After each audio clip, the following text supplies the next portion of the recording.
on. Yes, there we go. Just look at that XP. Oh, yes. Impeccable.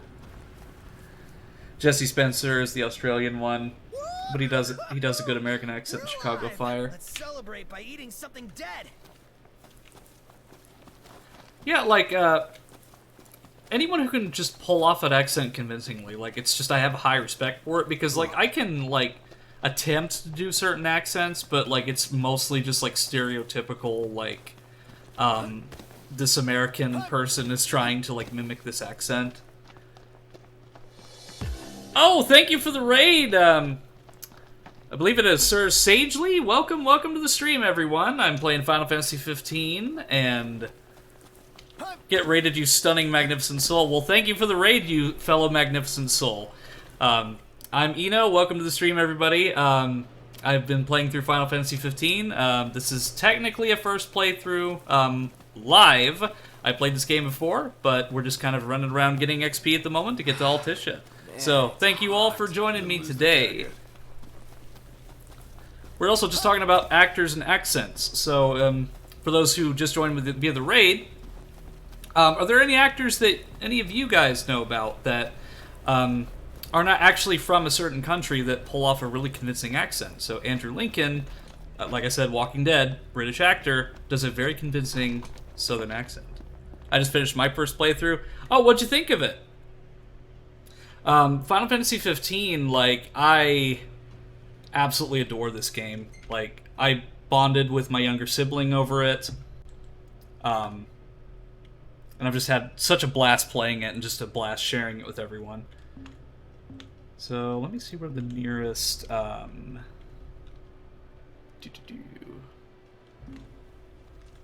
know what? I'm actually going to drive to the nearest campsite because I don't have anywhere to wait until morning. I love it. I have some gripes about the battle system, but I really enjoyed it. Hugo weaving. Yeah, Final Fantasy 15, like...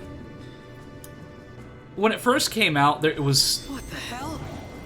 Oh, there's another red giant cheese. And a Magitech engine right above me, because that's just my luck. So, I'm going to be running the other direction. Ready for this? Yeah, but something that I've really... when this game first came out, the battle system was very bare bones, I think.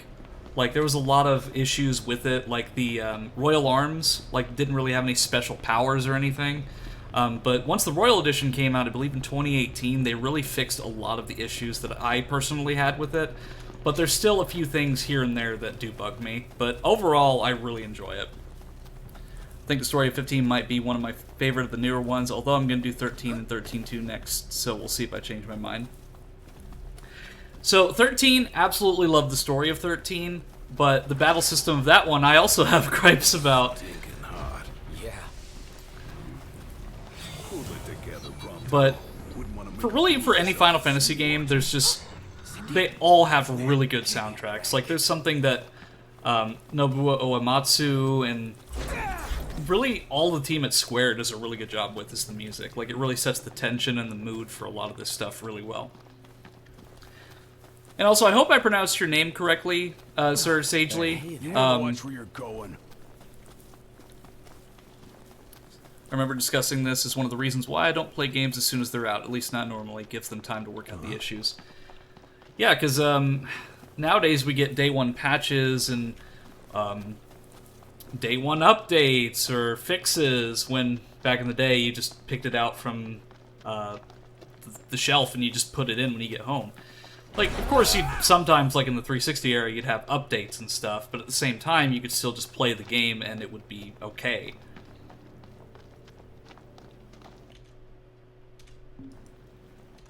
I'm just going to return to the rest point, which is at Gulp Key, and then I'll just wait till morning and then teleport there. My biggest complaint is that magic feels worthless, and the summons, which are epically spectacular looking, are just I win buttons, and the conditions mean I only saw one the entire playthrough.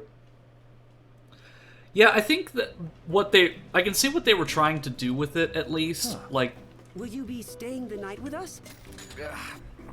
Because they were trying to make it out like the summons were supposed to be like something super special and like they're the gods of the world, basically.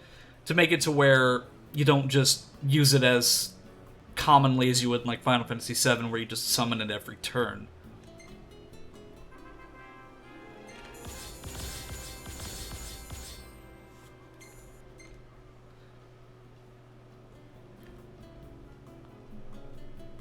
And magic, I really have not used a lot of magic this playthrough. Like, I've used it maybe a couple times with, like, when I was fighting, like, a certain, like, enemy type, but really, I have not really used much of the magic. Like, there's a few certain things in the Ascension system that I just haven't touched, like wait mode. Like, I've not messed with that at all. It looks like a pretty snazzy picture of Noctis, but I'm also not wearing that suit right now.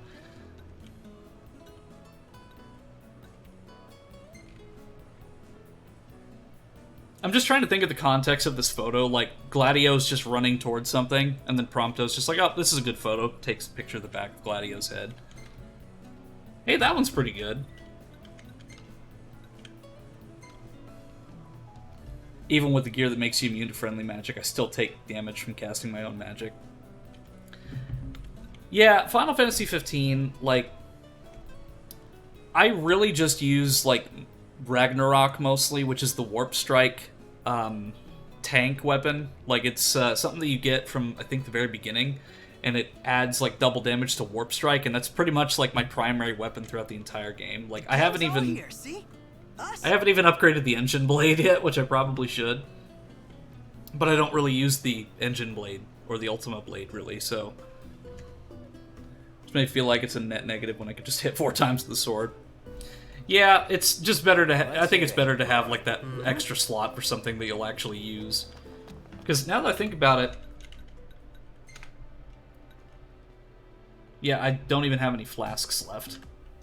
Well, I mean, I do, but I just haven't used any.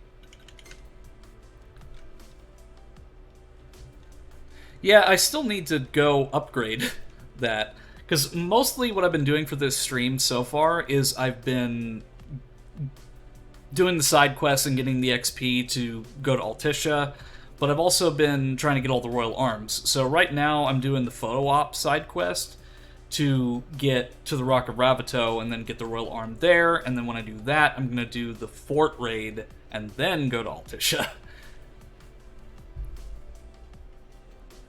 Yeah, the Royal Arms are kind of pointless. They don't do much damage considering how much HP you lose. Yeah, I think somebody in chat called it a blood blade, like a blood sacrifice blade or something, where you essentially, like, you get power by sacrificing your own health, and it's just worthless. Like, I don't ever use the Royal Arms. Let me go to the arm. Okay, so I've already got that. Gain AP. Just experience.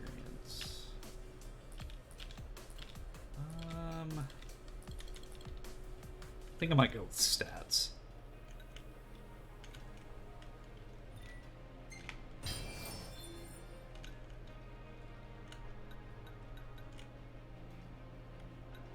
Okay, so those are just accessory slots. Okay. But there's a million different things to do in a fight that maybe I missed out on the appeal. Well, I mean, you're definitely not alone. Like, I don't ever use the Royal Arms. Like, they're cool, and I love the aesthetic of them, and I love, like, the lore behind it. But I just don't understand the whole taking away your health while using them. Like, I get it, they're powerful, but to be honest, like, if we're gonna look at our items right here, or our gear, rather, let me see, where are the Royal Arms? Like, the Axe of the Conqueror, 483, the Sword of the Wise, 194. Like, they've got really good damage, but then you look at the Ragnarok with 153, the Genji Blade, 426, the Ice Spear, and it's so on. It's just, I don't really see the point in using them when they don't really do that much more damage than I'm already capable of outputting, but I love the DLCs and how each character had a really fun battle style. This is how switching between them worked. I would have done the entire game. Yeah, and what sucks is that you have to unlock that later on, like the character switch thing. But, like, whenever I played through it the first time, like, I switched to Prompto almost exclusively, because when you have that accessory that gives him unlimited ammo, it's pretty much just becomes a third-person shooter. Sound. I also realized that the car is somewhere else, so... Oh, that's a problem.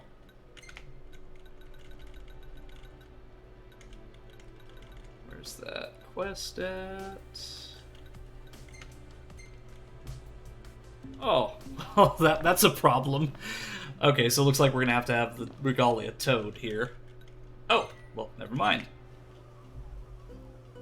Which one of your DLCs was your favorite? Like, probably one of mine was Ignis. Episode Ignis was probably my favorite out of all of them.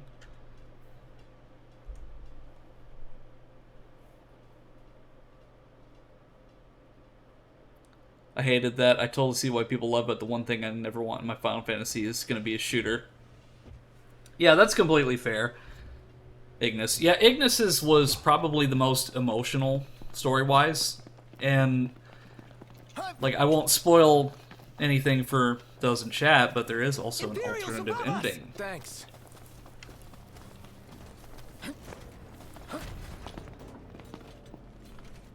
Okay, what's he gonna drop? Bring it on. Okay, that's not too bad. Well, I also realized that I don't have any healing items.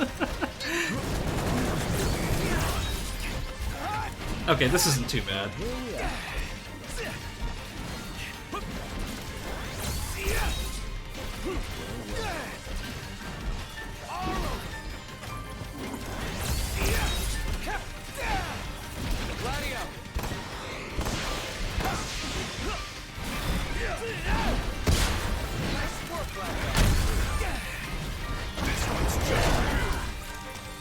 Oh, there goes Prompto.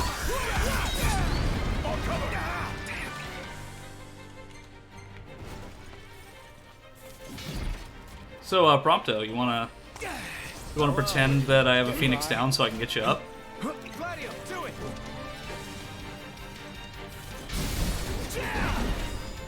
Nice work, Gladio. These things just erase my health. Like, that's the thing, though, is that I don't remember encountering these guys the first time I played, either. But I also was probably using, like, an older save file before they had completely updated the game.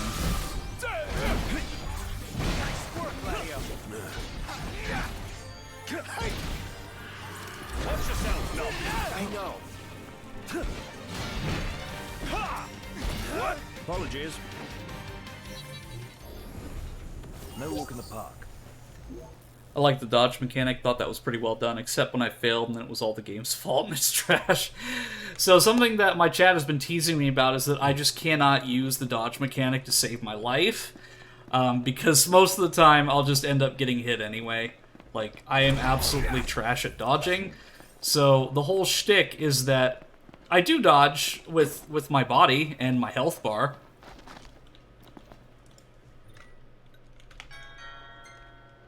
Alright, let's get some high elixirs. Or just elixirs, rather.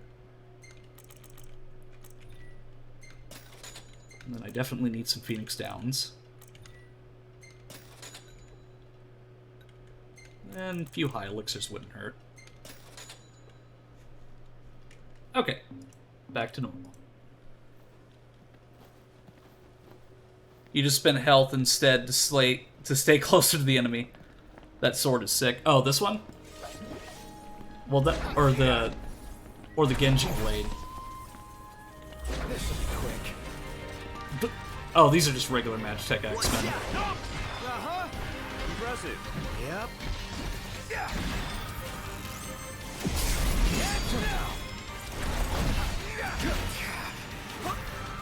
Here we are.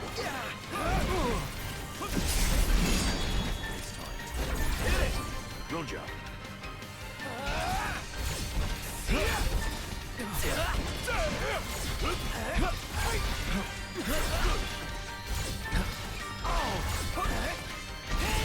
I got it! And here we go! My first full Link strike. Woohoo! Nice work. Well, here we are. Stomach's rumbling. Let's wrap up this rumble and get some eats. Yes, because the first thing that I think of in the middle of a battle is, what am I going to eat? Genji, I never got that. I don't remember where I got the Genji blade. Oh, thank you for the follow, Sir Sagely. And again, thank you for the raid. I really appreciate it. As far as the Genji blade, I think that's from episode Gladiolus. Either that or something else. Like, let me actually take a look at it, because I'm not exactly sure where I got this sword from. Yeah, it is the one from episode Gladiolus. Because the Mutant Raksha blade is the one that you get from episode Arden. The style of these guys is interesting. I like the combo of medieval and high-tech. Yeah, so the Niflheim soldiers are pretty cool too, because they kind of look like they're wearing knight's armor, but they're also using machine guns. So it's kind of like an interpretation of what if the old style of like medieval architecture and design philosophy stayed into the modern era. And that's kind of what Niflheim's whole shtick is. They've got knight's armor, but they're using assault rifles and submachine guns and what have you. Overhead. Stay sharp. Got it. Hey, I've got a quest to do, Gladio. I don't think we can stop for any random Niflheim dropship that comes out of nowhere.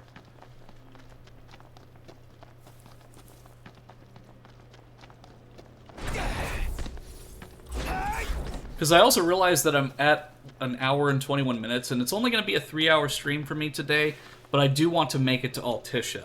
Because that's probably my biggest goal, is to get as much XP that I can, and then get to Altissia. Because if at any point I can just come back to Lucis, and I don't have to worry about How about shooting this? going somewhere and not being able to return. Like, it'll take a while for me to get back, but... Let me get this shot.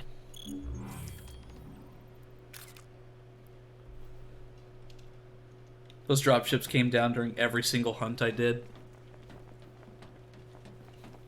Yeah, like, it's not bad when it's just the regular Magitech soldiers, like the Axemen, but then when it's those assassins, they just absolutely destroy my health. But at nighttime, like, it's not too bad, because usually at night, whenever I'm fighting demons, like, Arnea will just come and assist, which is nice.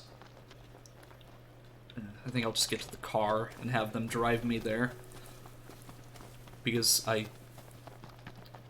the Prince of Lucis with all these magical powers, and he can't get past a couple bushes.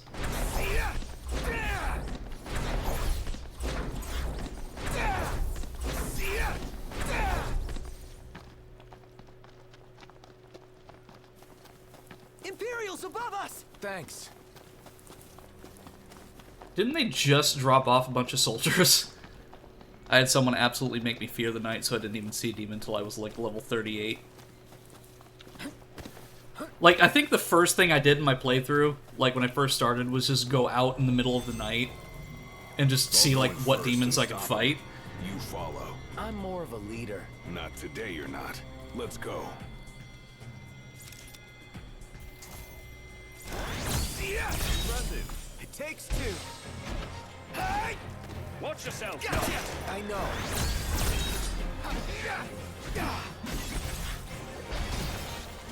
Ignis! Don't be late. Ooh, that was cool. Put it in the books. It's history now.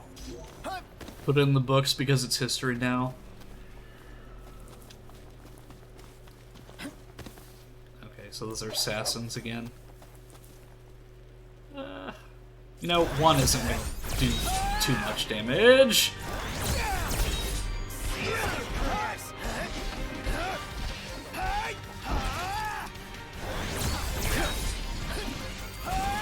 I mean, hey, it's XP, and XP is worth its weight in gold at this point. Now, do I need to get to, like, some insanely high level to go to Altissia? Not really. Because the story really holds your hand at some points, especially when you get to Altissia. But being over-leveled is better than being under-leveled, I think. Oh, hi there, opening. I'm impressed.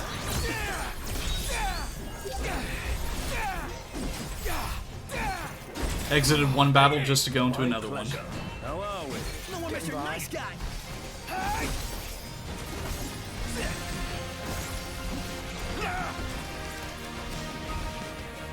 Ignis, all business. Nothing to it. I was level 65 when I got to Altissia.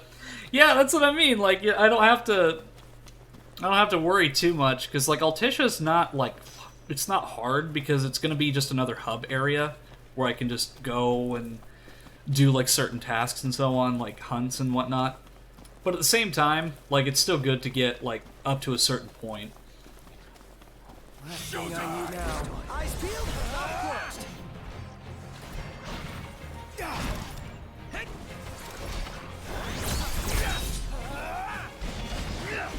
Never miss. No one hit him. My hero. Yeah, see, one of the things that I was talking about with my chat earlier was that in VR chat, there's a couple Final Fantasy 15 maps. One of them is not available anymore, but somebody ported the entire city of Altissia into VR chat, and you can play that in virtual reality, which is incredible because it's the entirety of the city in full detail with the textures from the game. And it's just shows you a new level of depth to the design of this game. Altissia feels like a city that's lived in. Like, it doesn't feel like just another city that they created just for shits and giggles. Like, it feels like some people actually live and breathe in this city. Oh, are we jammed because we Ignis, can't? pull over a sec. Certainly. Fine, take out more Magitech soldiers, and then by the time we do that, it's going to be nighttime, and I can't take the photo. Let's do this. Okay.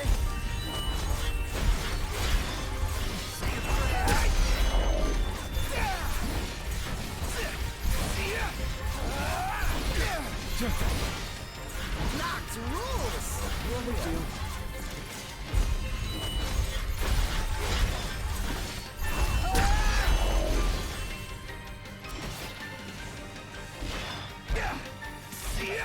Time to say goodnight. Let's finish this already. Claudio, do it. Pronto, you're up. I was impressed that there was actual furniture behind the windows, and the houses seemed to have been lived in. The city's probably the best one in the game I've seen in a long time. And even more so when you see it like from in a real scale perspective. Like, I don't know if you've ever played VR or VR chat or anything like that, but like seeing something from a game that you hold dear in real scale is just a whole different experience. Like, it's just really cool that somebody was able to actually recreate Altissia in a virtual environment like that. But not only that, apparently it took them like 6 months to do because they had to do all the textures by hand, from what I was told. They also have the Citadel from Insomnia. There's also the training room for some reason. I don't know why they put that one in there. But then there was also Golden Key that was available for the longest time, which felt real. It was so immersive, but it felt like a real resort with all the ambiance and lighting and so on. But the problem is, whoever made that map took it off of VR chat, so it's no longer accessible. But I did get a lot of photos of it when it was there, but it was also just... that was also really immersive, and it just shows you that, like, they didn't just build some random environment that doesn't look lived in. They actually took the time and effort to make it look like people actually, like, live here on a daily basis and do stuff here. And apparently, these cities were going to be a lot bigger. Like, there was a lot more plans for this game, but because of the constraints of the last generation consoles, And just development hell, they weren't able to do a lot of things they wanted to do. But I still think that what came out of that was still pretty grand, in my opinion.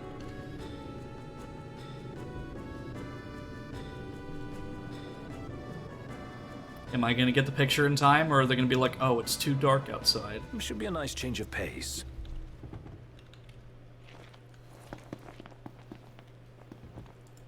Oh, Ready or thank not? goodness. Now we go back, right? Because I think the next one is the Rock of Rabato. Knocked. Overhead. Man, these Imperials really...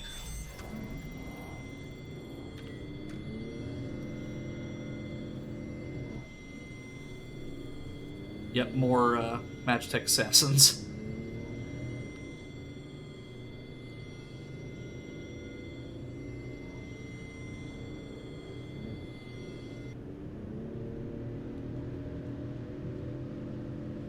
I mean, they're really, like, out... They're really gunning for me at this point.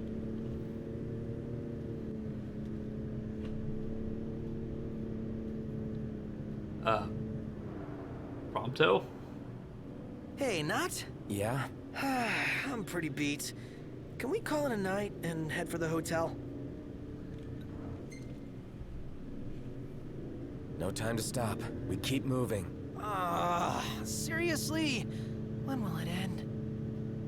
That was a really awkward pause on Prompto's part. He took, like, a good maybe 10 seconds to actually respond. Do I have a favorite boss fight?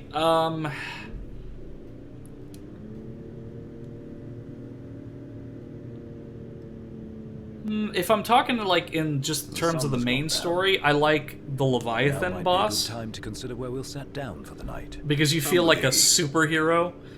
But if we're talking like a boss like in the entirety of the game, it's one that I actually have not fought yet, and it's an optional boss in the very end of the game, and that's Omega.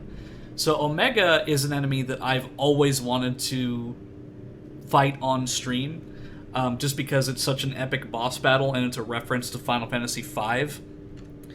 That, and maybe the giant turtle mountain thing. I forgot its name, but Adamantoise or something.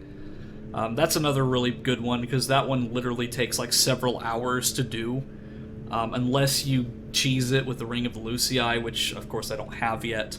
But I would say probably Omega and Leviathan are probably my two favorites.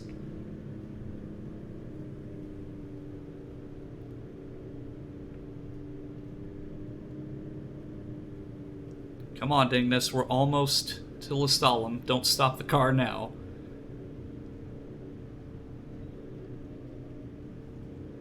I haven't done Adamantoise, and I didn't even know Omega was in this game. Yeah, Omega is an optional boss in Insomnia. I don't know his location or what the requirements to fight him are, but he's probably one of the hardest bosses in the entire game. I think he's level 120, and he has multiple different phases that can just wipe you out in just like one or two hits.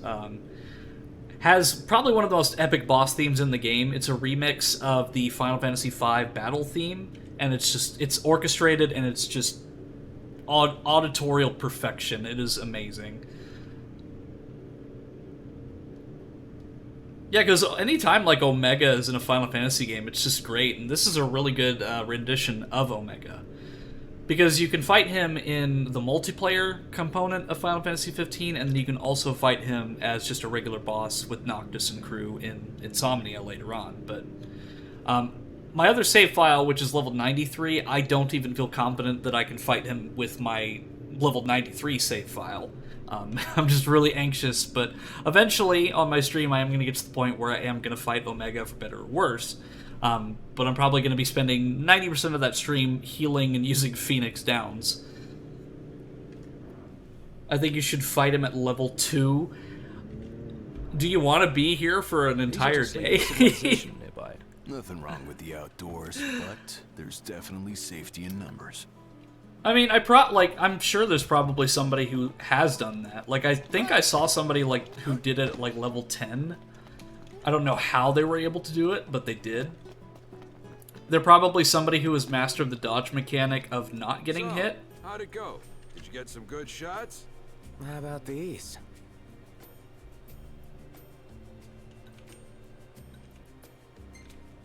This one looks better, I think. This one's got a cool sunset, but because of the sun, it's overexposed the photo, so it looks a little too bright. Yeah. Nice. Real nice. I should be good now. It's all gonna work out. You see, I sort of shoved this feature down their throats, and now I'm on the hook for it. A couple of sloppy shots, and I'd never hear the end of it. So what are you? The editor or something? Editor? I'm the president. Huh? President and CEO, Meteor Publishing Incorporated. What? Surprised? Totally. Guess I don't act too. Yes, I too fan myself with my hand while talking to people. Let's keep working together, okay?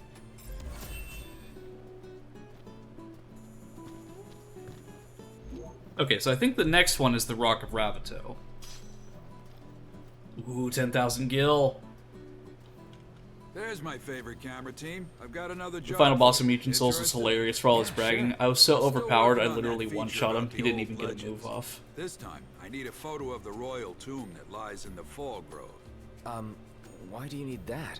Come on, you know why. There's a close link between the legends and the Lucian royal family. There's danger in them woods. You up for it? Sure. I was hoping you'd say that. Try to get a picture of the nearby gate as well. It's a good example of classic Lucian design and architecture. Sure. But where is the Fall Grove tomb?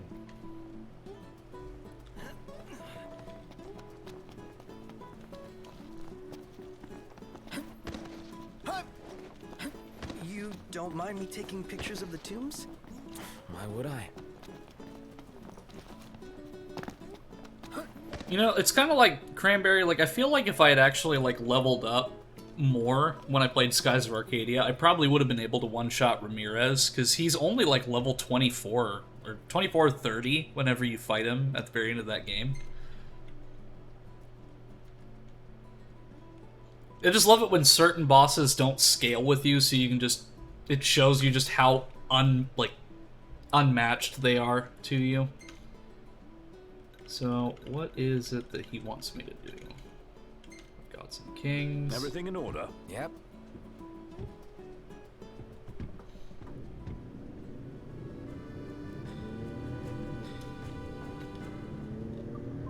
Oh, so you're actually driving at night now, Ignis. Thank you. Perfect music for the occasion, too. The chase, motorcycle chase music from Final Fantasy VII. But I think what I'm going to do after I do these quests, again, is to get... Probably, I'll do the fort after I finish these quests, like the fort raid, and then I'll go straight to Altissia. Because I could try to get the Ultima Blade right now, but I'm not really too concerned about it at the moment, just because I don't really use it all that much. It's... From what I understand, it's one of the stronger weapons in the end game, but right now I just don't feel like I need it, so I'll wait on it. Good memories from this music. Motorcycle Chase is my favorite minigame. And just incredible for its time, too. Like, just having Cloud, like, just hitting somebody with the motorcycle, with the Buster Sword on the motorcycle. That's just so cool. And a little goofy when you think about it because of how big that sword is, and he's swinging it around while riding on the back of a motorcycle.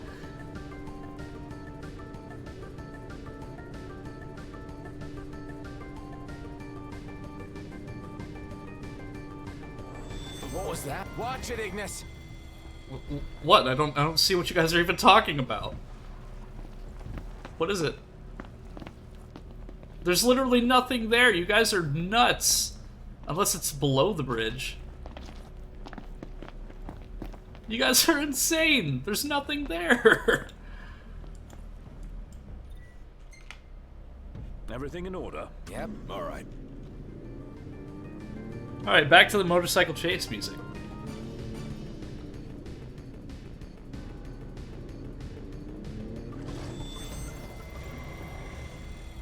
It looks like I might have to drive this thing on my own because... Oh.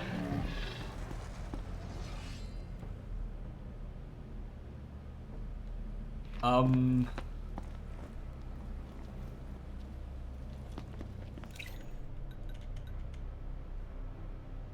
I'm scared too.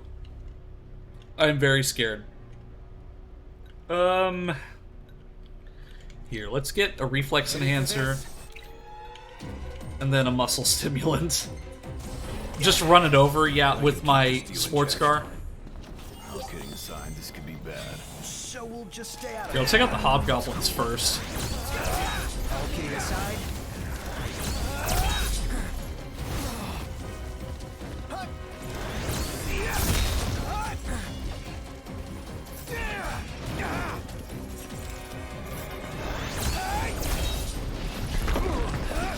Ooh, that was actually a good dodge on my part.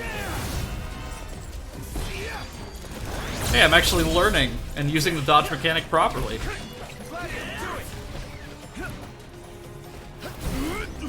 Try this. Never fear, Prompto's here. Oh, hi there, opening.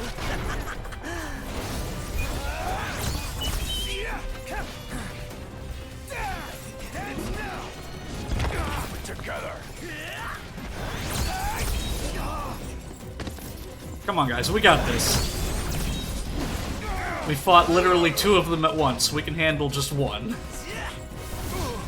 Ignis is in trouble.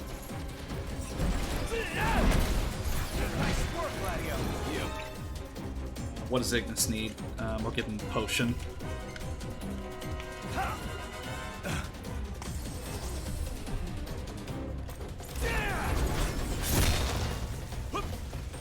Did they ever patch a difficulty level increase? They should have made monsters a lot more challenging at night. I think we're in for a fight. Missed opportunity. More than we bargained. I think they did. But I also am not very good at this game, so... Like, but once you get to a certain point where you can just swap out your party members, like, if I'm playing as, like, Gladio or Prompto, it's just easy mode. I know.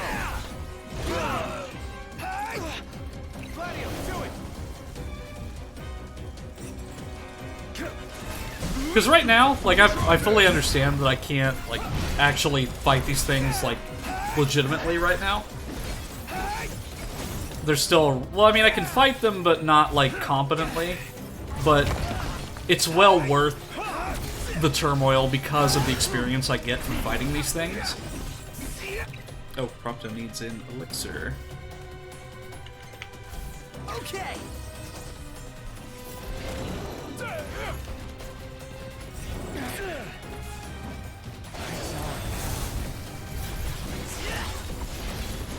Stay with me. Who else is gonna look after Noct? I'm sure you can help him. Gladio.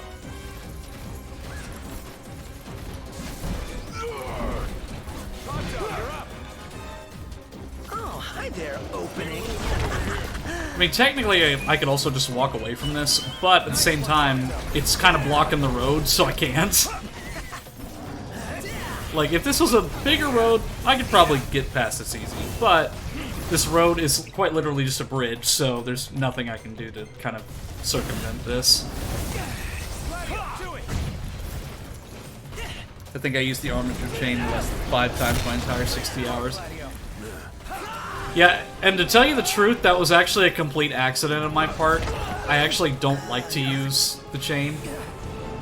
I can barely feel anything anymore. But here, Divine Intervention is just fine.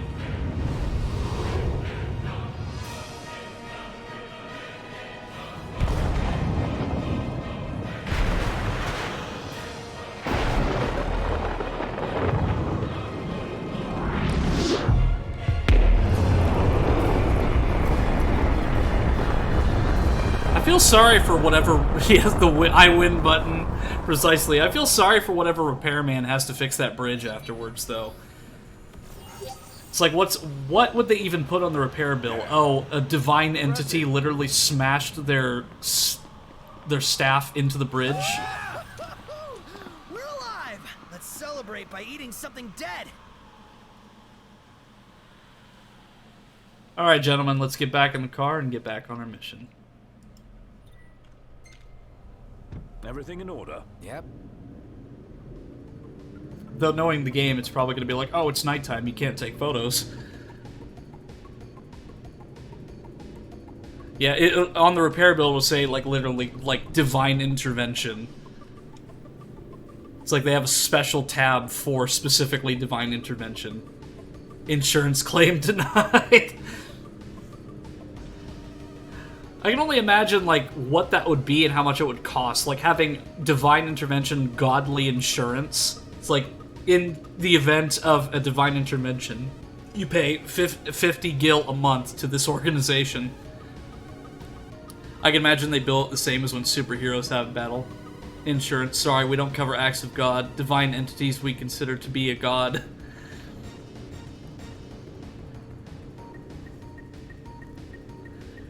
Or like they would, or even like they'd have insurance for specific entities. It's like, oh, there's oh, this was a dragon. Like, oh, you had to have applied for the dragon insurance. Sorry.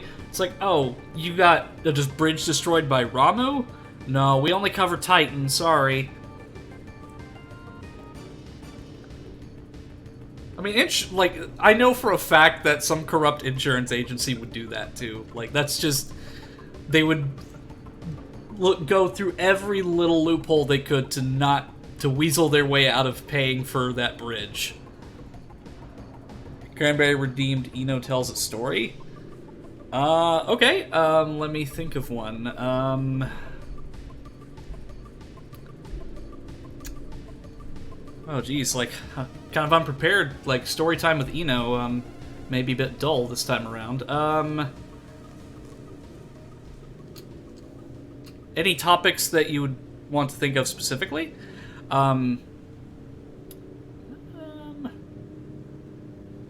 guess I could talk about, when I worked at the news station and just some of the corrupted shit that I saw there. So, for those who are new to... No, not that story. Tell me a different one.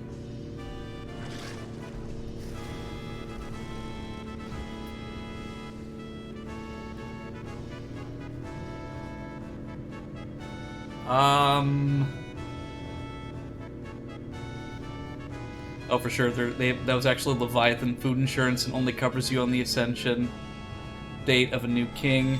We're not liable for flood damage during unscheduled summoning. Well, I'm all about nature. Well,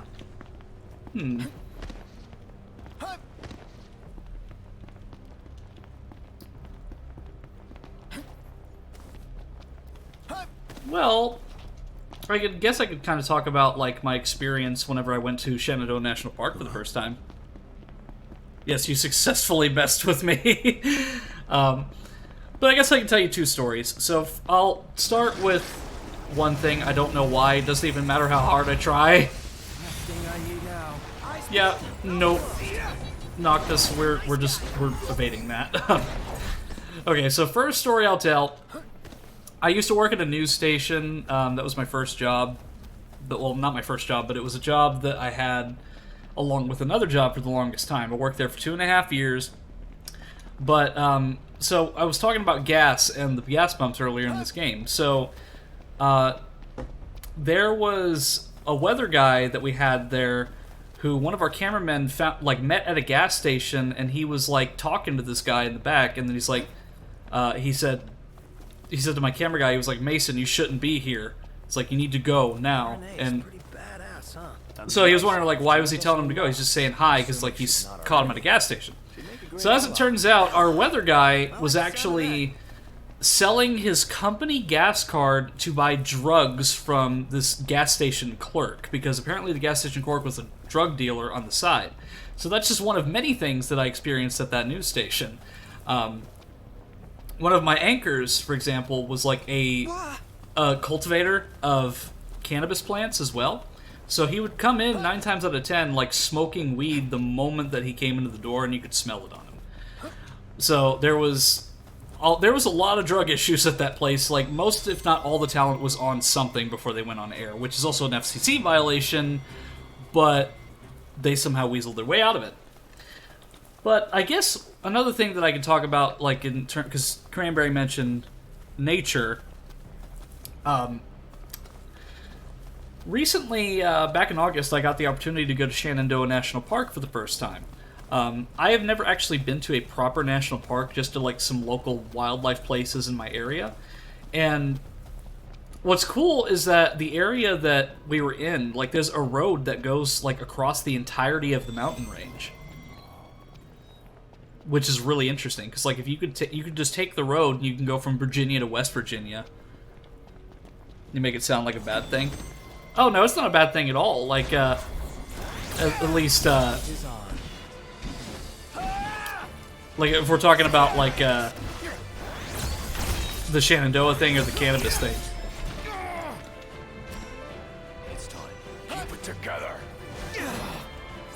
But yeah, like the first time I was ever able to actually go to a national park, it was just really cool because they had like Look over there. a road that went through the entire mountain range, so you could just go higher and higher, and you didn't have to worry about actually hiking your way up there if you were like, if you have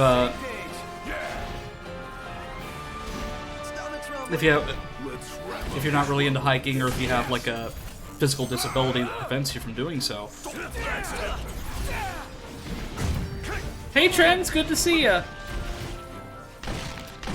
Yeah, Tasty Sandwich in the chat is actually one that I went with. But what I really loved about it is the view, because like it was so high up that low-flying clouds, you could actually see the shadow of the clouds on the environment near you. Sure ain't a comedy. But what was cool is that there was just deer everywhere. Like I see deer pretty regularly, but there was just so many of them. Like, I just spotted them on the side of the road. There's like, oh, there's a deer there, there's a deer there, there's a deer there. Fun fact, I've never done drugs in my life. Which is good. I definitely don't recommend it.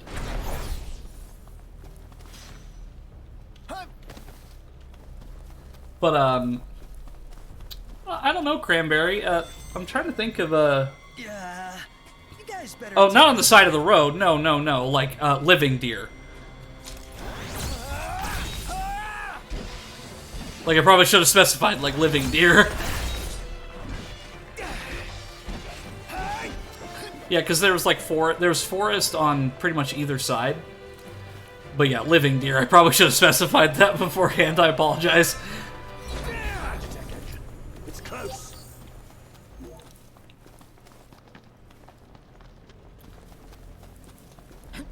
But if I'm on the topic of wildlife, I guess another cool thing that I did was that there's a zoo nearby. There's actually 2 zoos nearby.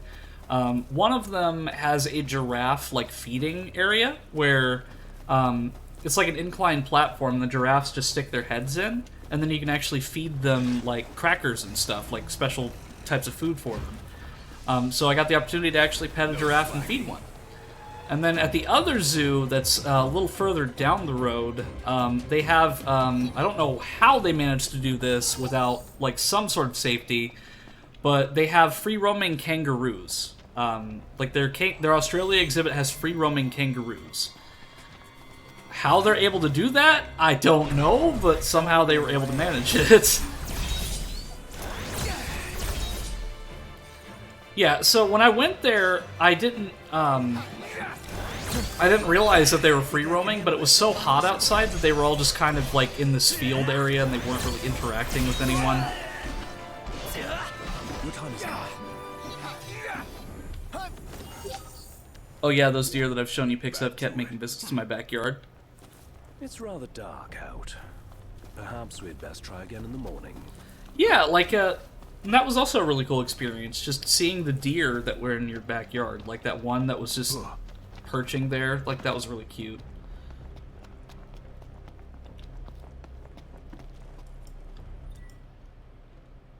Great Sword remains unaccounted for, likely taken to Castlemark, but Demon's investigation continues. Oh, this is near Castlemark Tower, isn't it? But looks like there's something over here too, so.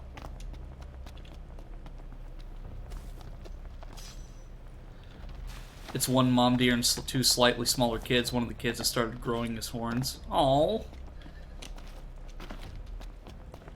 My parents have been telling me that a fox has, like, dug a den under my old house, and they've just, they've had some cubs, like, some fox kits, and they just walk up to my stepdad and just, look at him, and then he talks to them. Best part is the mom is very clearly pregnant, and I think that's really awesome that they trust you enough like that. Oh goody, another fire, or red giant. Misery loves company.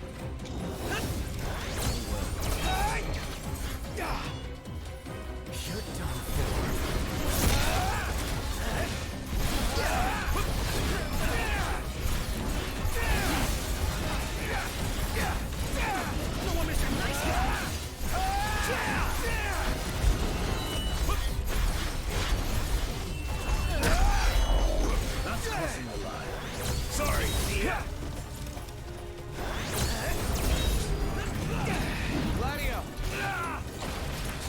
My mom went out there a few days ago and they didn't mind, just kept sitting down in their shady spots. Yeah, I think it's just because they trust you. Like, they know that you're not gonna hurt them. And I think that's really great, because it's good on you and her, but it's just, like, it's a cool thing to experience. Like, seeing deer, like, in the middle of the city, like where I'm at, you don't see it very often.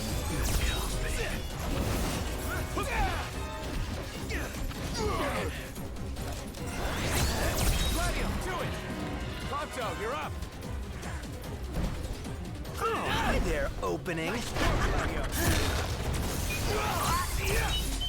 I'm impressed. Hey, I'm actually dodging this time.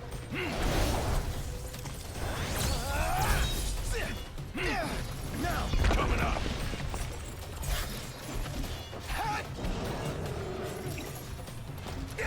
Gladio, do it. The dogs and cats are in the same room and everyone's getting along. Glad that my mom's dogs and cats are not fighting. What kind of dogs? Like, probably the best part about my job working with, like, gardening stuff is that I get to see, like, people bring in their pets and stuff. I just love being able to just, like, see, like, somebody's dog. Like, the other day somebody brought in, like, I think it was a golden retriever mix, but it was so fluffy it looked like a polar bear.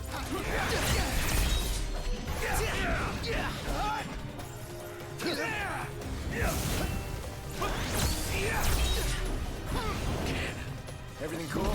No problems here. I haven't had a dog in a long time, though. The last pet that I had was a Siberian Husky. And then I also had a Beagle as well. Beagle for a long time was my favorite dog. Because I remember watching, like, Shiloh and reading Shiloh when I was in elementary school. Are we alright?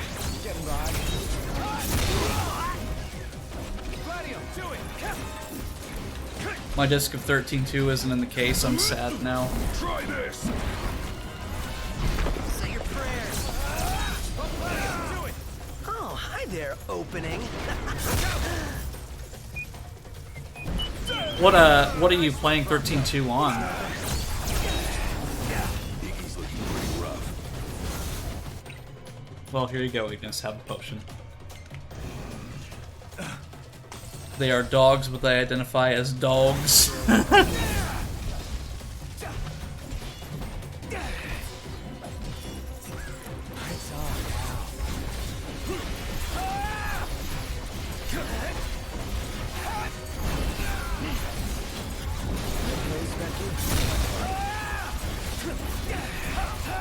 Alright, come on, Noctis. We got this.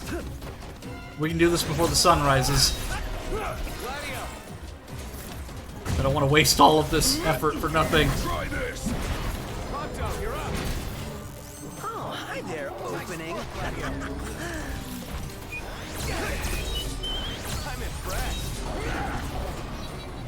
There we go. Woo! I did it before the sun came up, too. I feel accomplished. Yeah! But is the sun up enough to where I can take this photo? Hey! Get the shot. Good, we got it. Well, I was going to play it on my PS3, but if I have to buy it again, I'll just get it through Steam. Well, the Steam Summer Sale is coming up. It's a little bit from now. I think it's going to be around the 21st. Got it. Where did this thing come from? Okay, but yeah, like summer sale's coming up soon, probably like the 21st or so. So it should be relatively cheap if you've got to.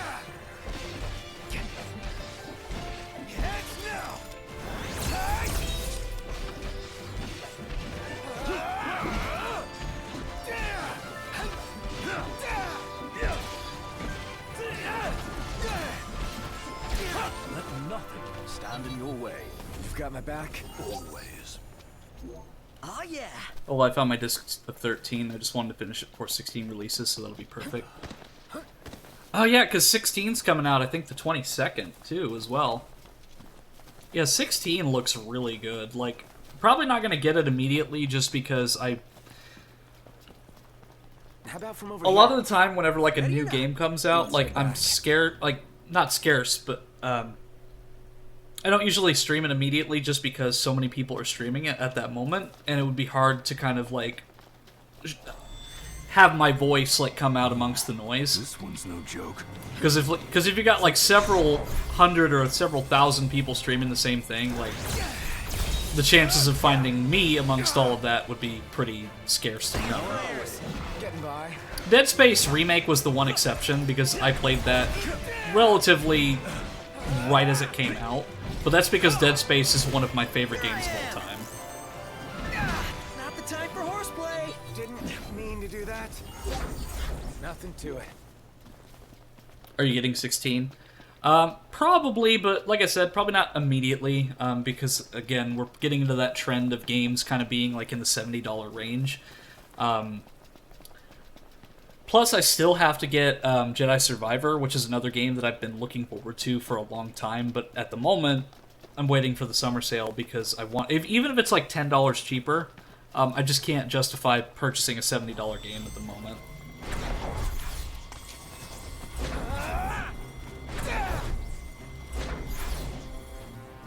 I also will have Diablo 4 to play.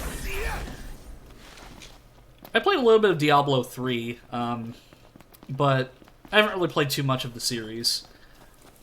Like, I think the closest thing to Diablo that I've really played is Gauntlet. I absolutely loved Gauntlet. Warrior needs food badly. Warrior is about to die. Watch your right. Got it. Oh, can't I just turn to the car? Yeah, there we go. Save me the trouble of walking all the way there. Yeah, but I've been seeing a lot of advertisements for Diablo 4. But I've really only played Diablo 3. Gauntlet Dark Legacy was my favorite, but that was back in the PS2 era. Gauntlet 2, I think, was the one that I really liked for the arcade. So I guess we're getting into another Eno story time. Okay. Overhead. So there's an arcade that's a little bit further, like out of the town that I live in, that has... It's like they advertise it as like an amusement park where you pay for the price of admission, but all the rides are free. So they modified their arcade games to where you press a button and it pretends that button press is a coin, so your credit. So you can go in and you can play these arcade games as many times as you want, with as many lives as you want, without having to worry about the actual like cost of admission with like having like a fistful of quarters like back in the old days. So I did that and I played Gauntlet 2, but I had literally like put in so many credits that the credit meter had actually reset, and it had basically essentially broken the game, and then I accidentally pressed third player when I was playing with a friend of mine, and because that third player was required to advance to the next stage, we just abandoned the game, and because we had so much health from all those credits, nothing was killing us. You made it back in one piece. Did you get the shots? But Take a look. there were some people who came by later who wanted to play Gauntlet that had 3 people, and they just continued playing off of that file that we'd created. Baby, you got 'em all They probably right. had to reset These the are game at the end of the night perfect. because of me and my Yeah, friends' you guys are tough. just Surviving a place stupid like that. actions that Nothing day. we aren't used to. Used to it. What kind of journey are you kids on? Anyway, here's your reward. Next job I'm thinking is gonna be tricky, but I'll make it worth your while. You'll take a pay raise, I presume. Oh my god, that sounds amazing. Yep, I've been to a place like that a few times. An excellent time with friends. Yeah, and I think that's a good, like, standard that most arcades can, like, hope to achieve nowadays, because... If you really want like, to impress folks, I love you going gotta to an show them arcade, something but the they've one never that I have in my town is Sounds like a very new run job. down. You got that right. I want a shot from atop the rock of Ravito. Are you saying Ravito. we're supposed to climb it? That's exact. This job. Pull this off. So, the arcade that is in my local area has not seen really any heavy maintenance since probably the 2000s. So they have this this Lost World Jurassic Park game in there that is, like, using credits on it is basically pointless because it just doesn't work, because it's the same game that I remember going into and playing when I was, like, super young. But just having, like, an arcade where you can just go in and play the games, like, basically free of charge after your admission price, I think is a much better way of running an arcade, because you'll have more people coming to that place.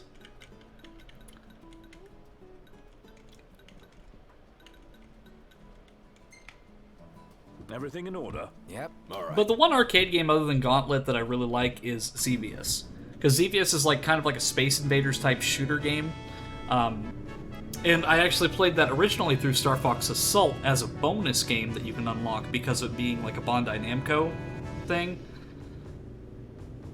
But Xevious is a really fun one. Tron's a good one.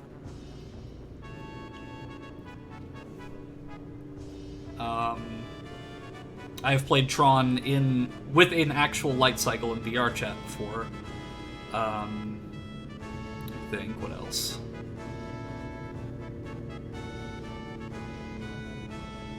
Dig Dug. I know that's kind of like a really basic thing, but Dig Dug's also another favorite. And Galaga. Like, Galaga was a really big one. Because the first time I played Galaga was actually on a Game Boy cartridge, which was a port of the arcade game, and then I played it at a local skating rink. Because that's something that I used to love doing, was just going skating, but I haven't done it probably since... Oh gosh, it's probably been like since 2008 probably was the last time.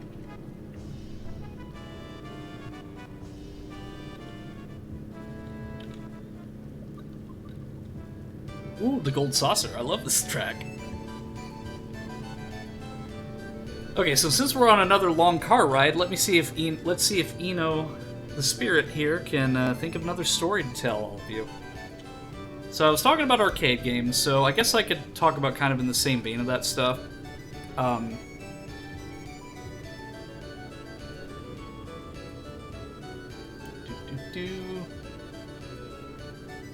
So that same arcade that I went to, so the whole thing was that the price of admission was what you paid for in order to play all the games, and you didn't have to worry about like bringing actual quarters in. So what was cool about that place is that it was 80s themed, like all of it was themed as like an 80s hangout, like a downtown hangout for the 1980s. So they had like old televisions in there, they had like toys that were popular during certain eras of the 80s just in the wall, like on a display case. And then what was cool is that they actually took like your debit card or your credit card with I think it was an Apple II computer, which was really interesting that they were able to actually get that working. But they also dressed up like in 1980s-esque clothing, which was really cool. But probably my favorite thing about it is that in the upper area there was all these arcade games, but if somebody was using the arcade games upstairs and you wanted to play a specific one, they had clones downstairs. So you could go downstairs and play the same arcade game if somebody was hogging the one up there. So you didn't have to worry about, like in the days of, say, Mortal Kombat, where everyone was hogging the machine, or Street Fighter or something. You could actually just go down to the clone downstairs and play it. And if somebody was playing that game, well, you just had to wait. But what was really interesting about that place is that they actually recreated a piece of the set from Ghostbusters. I think it's like the office space area, or like, cause like they had like this little library, and they had this mirror that whenever you looked into the mirror, it would like a ghost would pop up in the mirror. And I remember they also had I can't remember the model of TV to save my life, but I remember watching The Princess Bride on it, and they had like this 80s style living room that they had recreated. It was just a really cool experience. Probably one of my favorite spots to go to whenever I go into this specific town, because they have a couple different branches like across the state.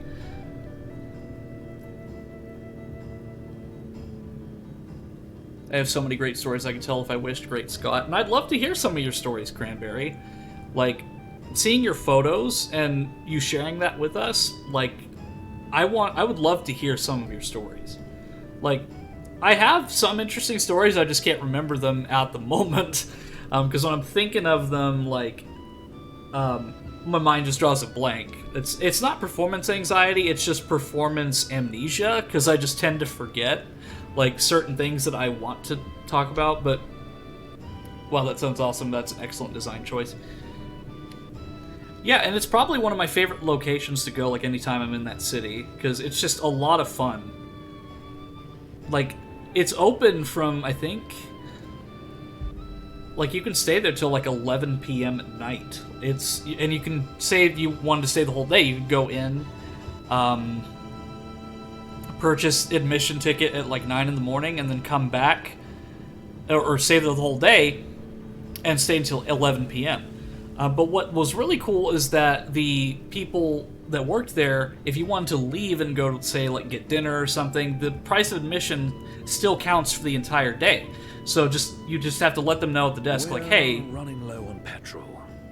Mind if we stop to refuel? Yes, we can stop to refuel. Be my guest. How kind of you to oblige. Well, luckily we're here. But anyway, what was really cool is that you could leave and come back. You just have to let somebody at the desk know, like, hey, I'm going to be going to, like, lunch or dinner or something. We'll be back at X time. And I thought that was really cool of them to do that. So you didn't have to pay another price admission to get in.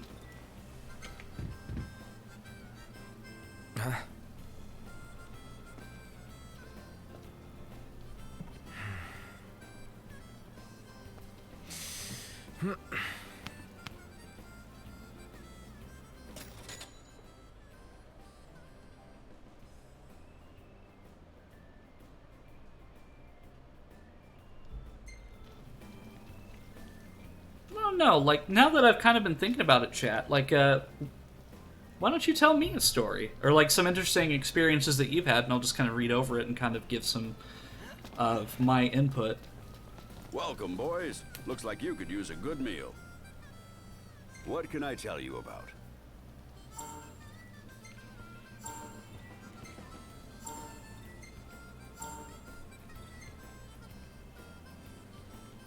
What'll it be?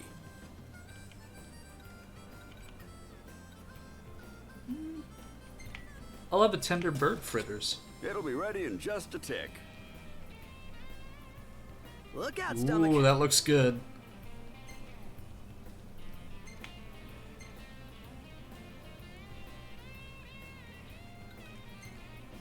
The neighborhood's nasties.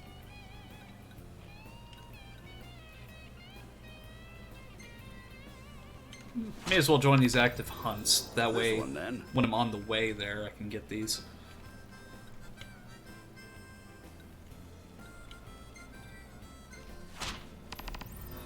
It's in your hands.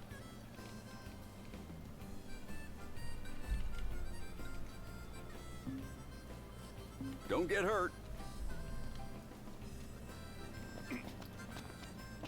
Ooh, I like this place.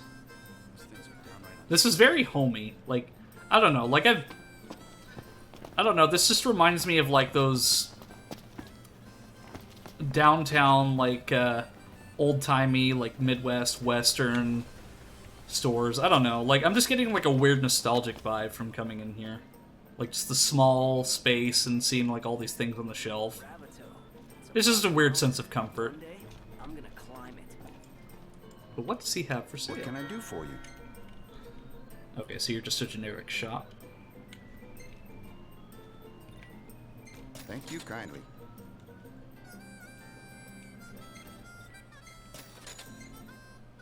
A check mark pattern.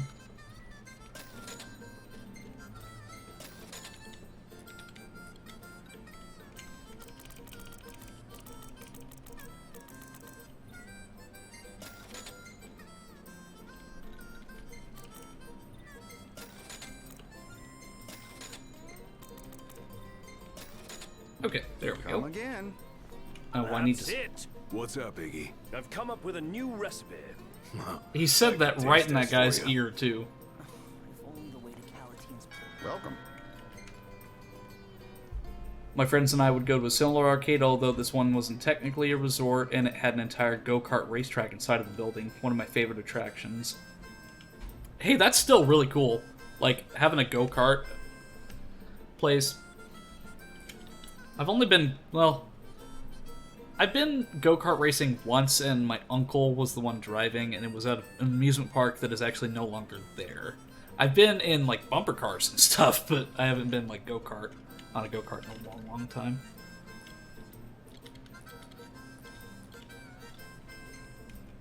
Thank you kindly.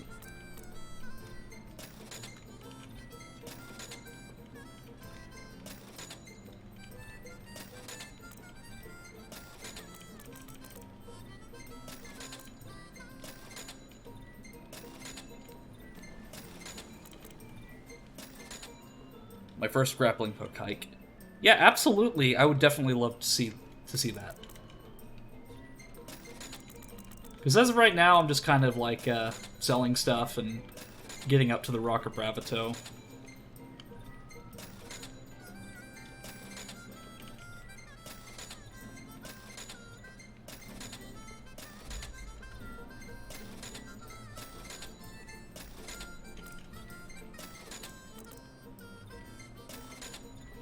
Now we're really pulling in the gill. Because this is like pretty much like 2 streams worth of stuff that I have not sold.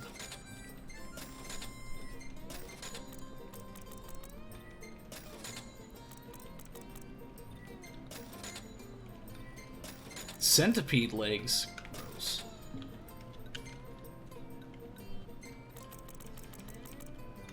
Thank you kindly.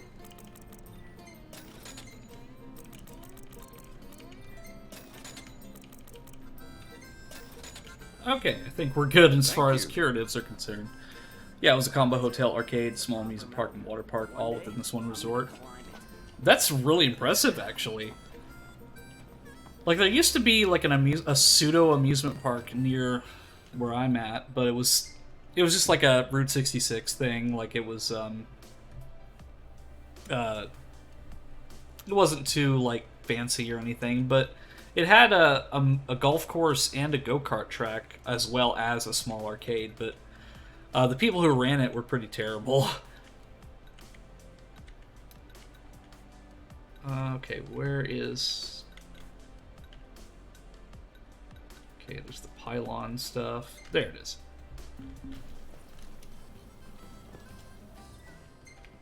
Zoom. Everything in order. Yep.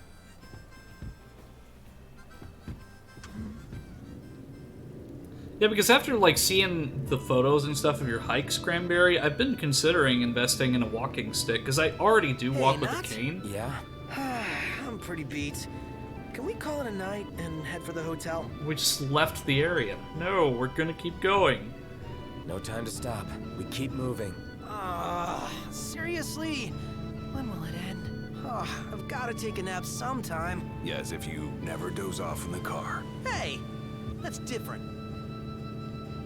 I'd like to get, like, a proper walking stick that I could put, like, the stickers and stuff on it to kind of, like, symbolize certain places that I've been. I attempted Spirit Lake, however, the road was closed, and I was not prepared Now for a might be a good 14-mile time to hike down the consider closed where we road, sat down so for instead the I night. backtracked the trail No I passed on the objections way. The birding trail. I was never seen again. The end. It's here. What? The boogeyman? Our bounty. A rather formidable one at that. Up for the challenge, Noct? Yeah, let's do it. Am I ever? Let's go. Let's. But be ready for anything. Great day for a walk, huh? Well, Cranberry, if you were never seen again, then who am I speaking to? Am I just speaking to a ghost?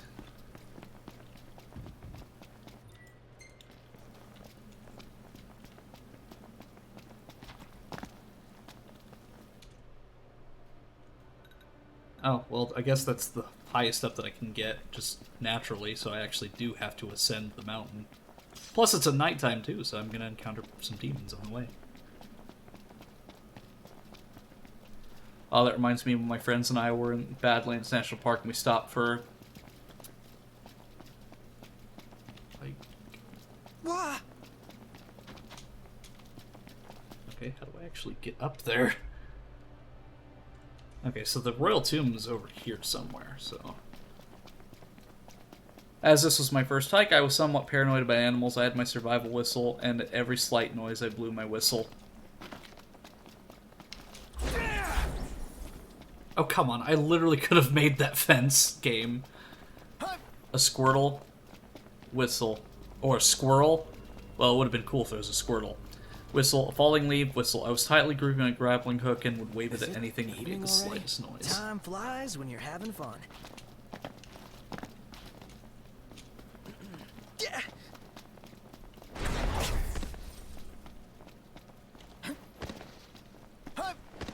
Did you have, like, bear spray or anything like that?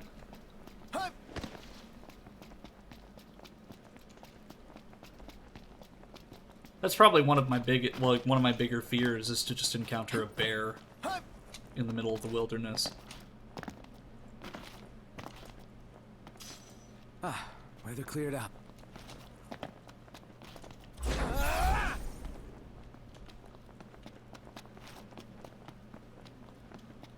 Birding Trail's a loop trail. It goes in a big circle. It's intended for bird watching.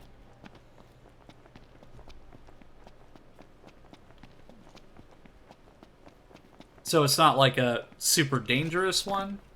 Well, it's an uphill climb. Looks pretty insurmountable to me.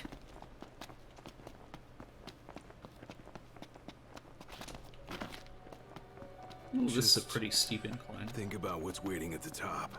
Let me guess. One aching back and two very sore feet. Like you couldn't use some meat on those legs of yours. They work for me. Yeah, you tell him, Prompto.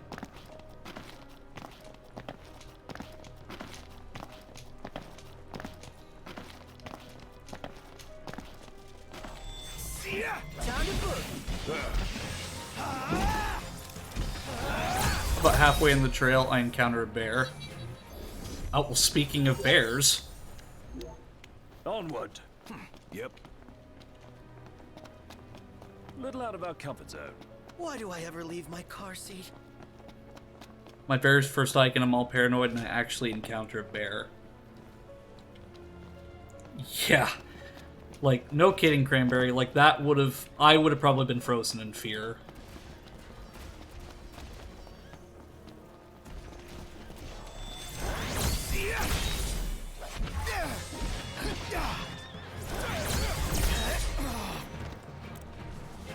They won't know what hit them. My hero.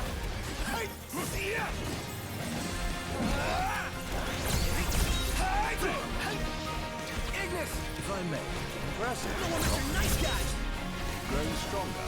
Must be thanks to my balanced diet. The one that is I like how they're talking about this stuff in the middle of a battle. Learn that one knocked. First thing I did was blow my missile. The bear moved a few steps down the hill. This way or that way? Oh, your call. Next, I started spinning my grappling hook above my head. The bear ran away. Knocked another one out. Yeah! We reached the end. Nice try. Let's double back and go the other way.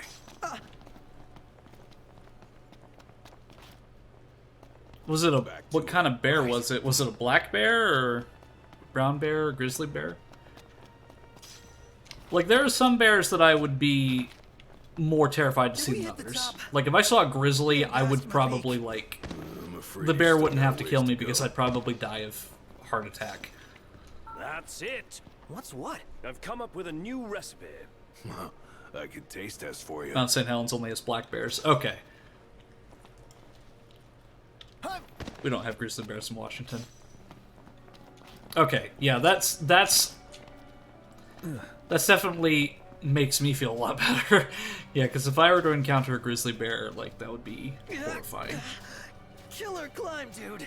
It's killing me. Feeling a steep pain. But what's really admirable about that, Never Cranberry, again. is you not only did you trust in your training and you didn't panic and you were able to get the bear to get away from you, you also continued to do climbing after that, even though you were already had like that paranoia and that fear. And that's really admirable that you not only faced your fear, but you also didn't let it hold you back from doing more hiking, and that's really admirable. I think I remember at least seeing that same trail was there last year. I think my legs are gonna give. Don't even want to think about how sore I'm gonna be tomorrow.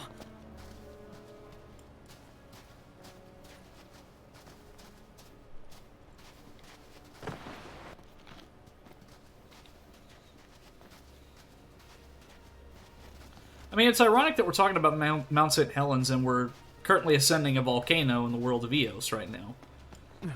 Because I would love to get a picture next to Mount St. Helens. Because, like, that's one of, like, when I... Like, I have, like, an amateur interest in, like, volcanology and stuff, and geology and stuff like that. So it's just really cool. With the heat. As we climb, so Like, because I did extensive, like, research independently on... But I'm pretty sure this is a volcano. Hey, what are the chances Perfect that timing, they're around Prompto. here? Right side, you won't suffer long if it does. I think the bear was just as surprised as I was, but I knew from my training I wanted the bear to be the one to fear me.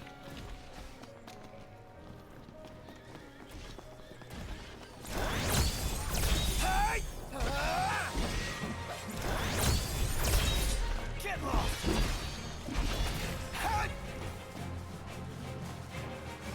here we are. You rang? So the whistle was first to make it very much aware that I was there, and spinning the hook was to make sure the bear made the correct decision of running away and not giving it a chance to consider attacking me. I want the bear to be afraid of me, but I don't want to actually hurt it. Yeah, and that makes sense, because, like, at the end of the day, while, like, the bear, like, encountering a bear is terrifying, it's also, it's its territory at the end of the day. Like, it's just an animal trying to live its life, so... Choose all solid and choose the one that's not a dead end. Easier said than done. Well. Yeah, I don't think we're gonna go over this literal pit of hot lava. Well, no, we're definitely not gonna be able to go up that pit of hot lava, so we're gonna go the other way.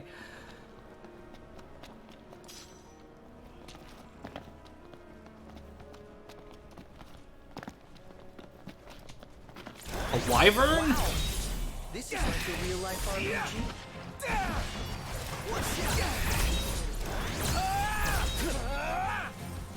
I mean, fitting, but that it's a volcano and we're encountering a kind of dragon, but I also feel bad because I don't like killing dragons in games. Quick and easy. Close it out, Carla.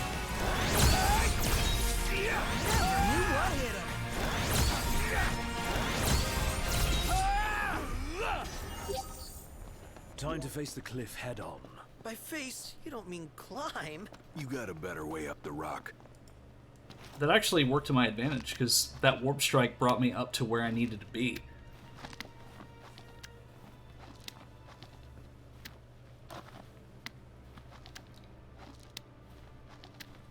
Yeah, and it's just because, like, I have a lot of friends who...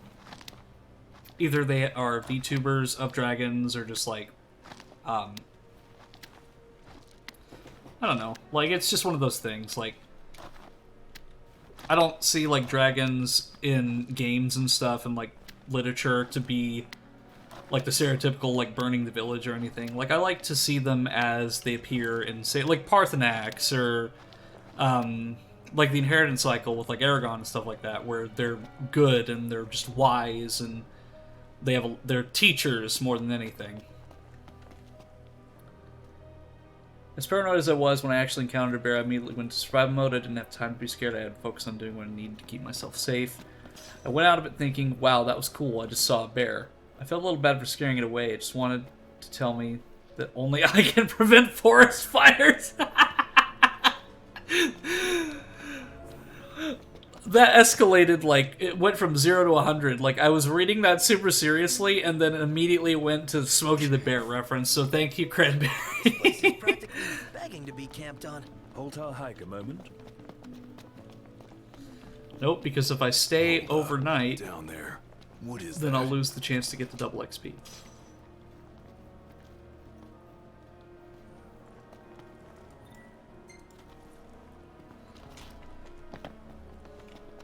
Watch But your yeah, step, kids. like I said, No room Cranberry, for it's really slip-ups, cool Dutch. that I'm not the clumsy one.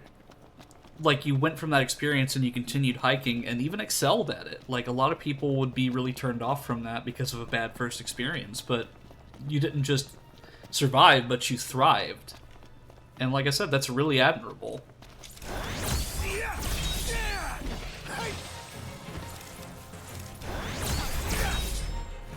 You're on fire today. Tomtoes a touch confused.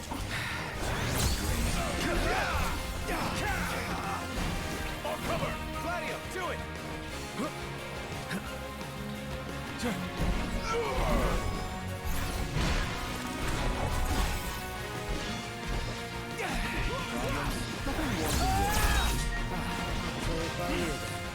Well, here we are.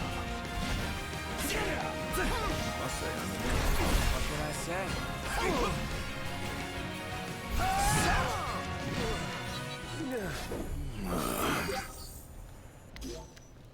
This Pride Month, I'm going to do something special aside from our learning how to perform necromancy on our router. Well, I mean, honestly, for some internet ISPs, or just for certain ISPs and certain types of routers, necromancy is a completely valid concept to use to save your router.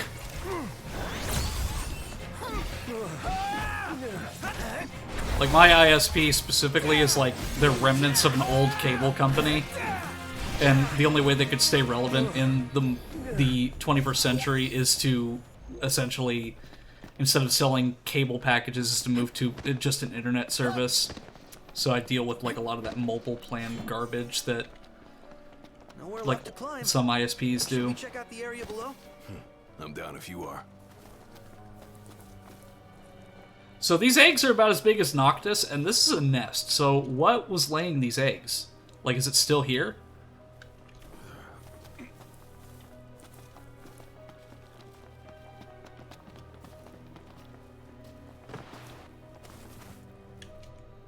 Okay, so I guess maybe I did have to go into the lava.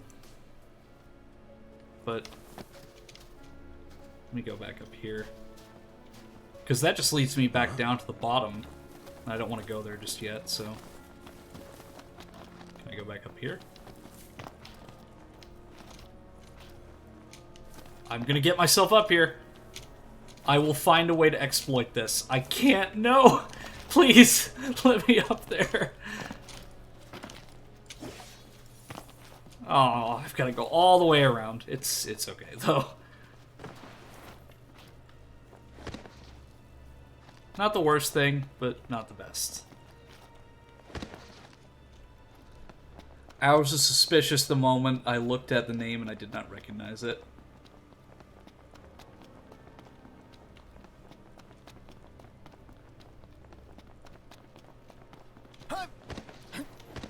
Yeah, like my town was originally supposed to get fiber internet, but the problem is that, like, the city council in my area is very, like, dickish, and they just did not want to allow Google in this area because the internet company that kind of, like, the provider that gives the internet access to my local area has a monopoly on internet in this area, with the exception of AT&T and Verizon as well. But for the most part, they have a monopoly on internet in this area, so it's really hard to get, like, anything other than the crap that they provide.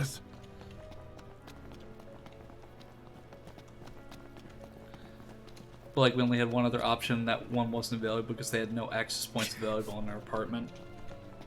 Wow. You know, this view might be worth the climb. Wouldn't go that far. Oh, this is a completely different path. Wonder where it leads. Yeah, I can understand that, Orchid, because, like, for me and my ISP that I have, my brother and I, we pay for the best package possible, but we also don't get the full amount of speed. Like, we get, like, we pay for, like, pretty much gigabit, and we get, like, maybe 300 less than that. Because we just don't get the full speed in our area, for some reason. But we do get the unlimited package, so we don't have to worry about data caps or anything like that. But at the same time, I just think that, like, ISPs in general need to get past this whole mobile data package thing. Like, we shouldn't be treating, like, internet services like it's a mobile plan. We should treat it like it is an internet service. Hey, welcome back, Trends! Yep. I'm just climbing a volcano, nothing super special.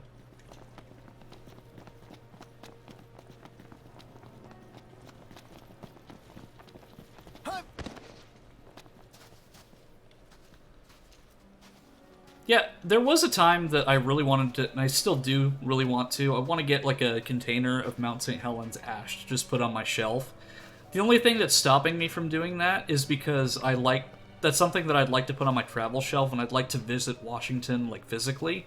I know that probably won't be able to happen anytime soon, or even in the near future, but, like, as far as, like, travel-related things, I like to be able to physically go and get it, rather than, and have it in my hands, rather than just buying it off the internet.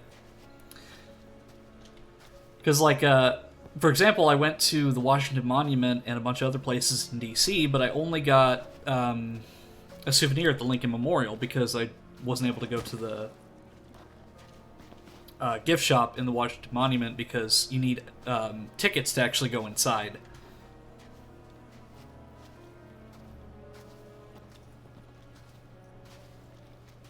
Again, especially nowadays, it needs to be treated as a utility service. Cute flower, is it a daisy? I think so. I just picked one that looked really pretty and I just had my artist put it on there. But yeah, it's also got physics too, so I can move it around and it actually moves around. I have a turtle that is crafted out of ash. I received it as a birthday gift when I was a young girl. Washington is very worth it. Yeah, I have a couple friends who live up in Washington. But for the most part, like, I have family that lives in Oregon, close by. But I do have some friends who live up in Washington. Because Portland isn't, like, too terribly far from Mount St. Helens. Like, it's still pretty decently far, but it's close enough to where it's, like, within driving distance. Yeah, because I believe that there's an actual substance, like a mineral or something, or a crystal, I can't remember what it was, but, like, there's actually a substance that has been made out of Mount St. Helens ash called helenite. It's like this green gem. I think it's like a glass that's made out of volcanic ash. I don't remember exactly how it's made, but it's really fascinating, and I'd like to get, like, a necklace or something with helenite.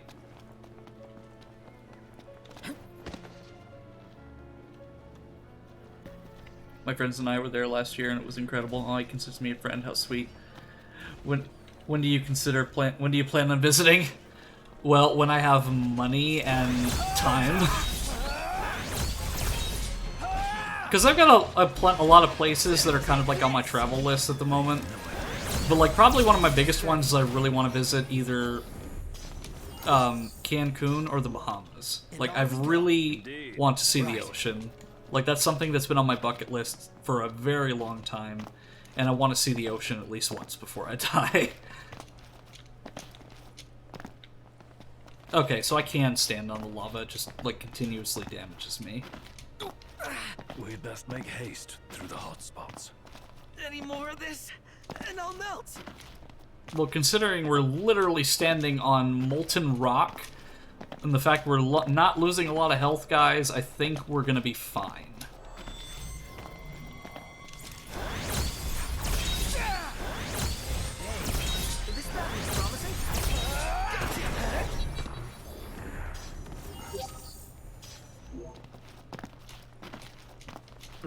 hell of a view.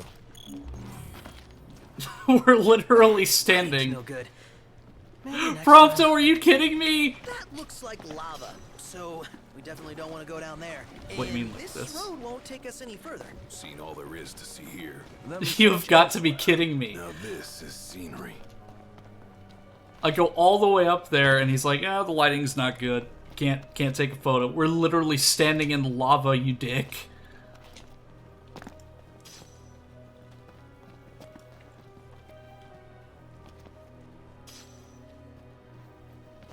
Imagine having money, just get good and teleport there. Yeah, that would be good too.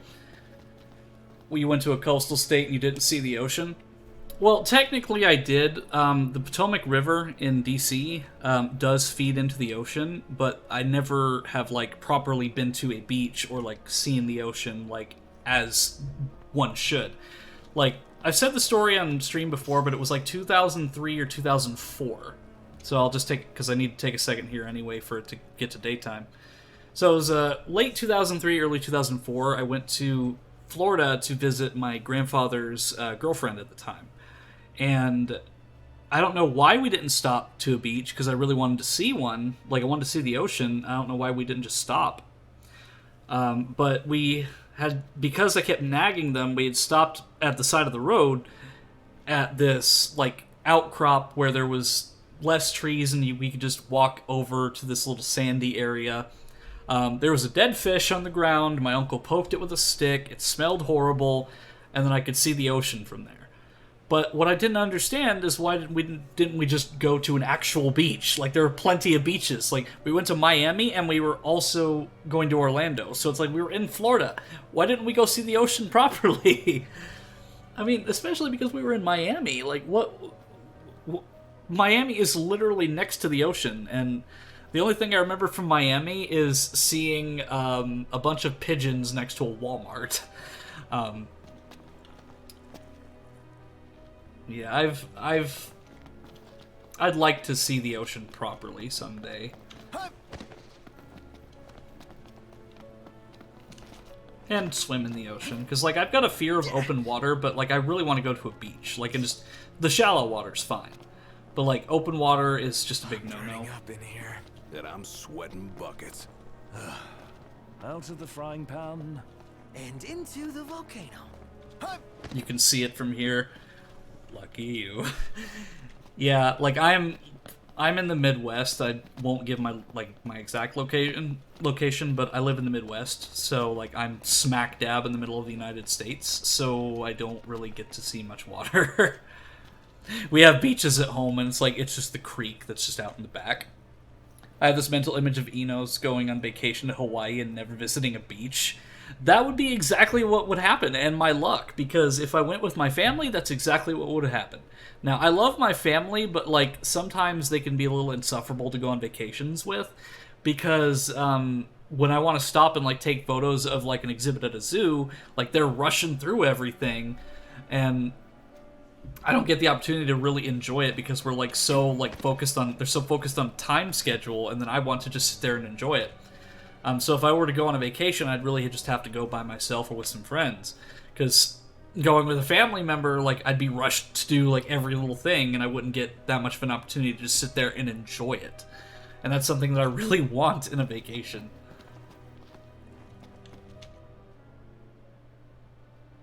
Well, it looks like there was a camp back there, but I mean, it's about, once it gets to the 6 o'clock mark, that's technically daytime, so I can just go up there. Huh? When I went to Hawaii with your mom, as much as she wasn't interested in it, to her credit, she did allow us to go to one place I wanted to go. I had only one request, and she did honor it. What did you go see in Hawaii?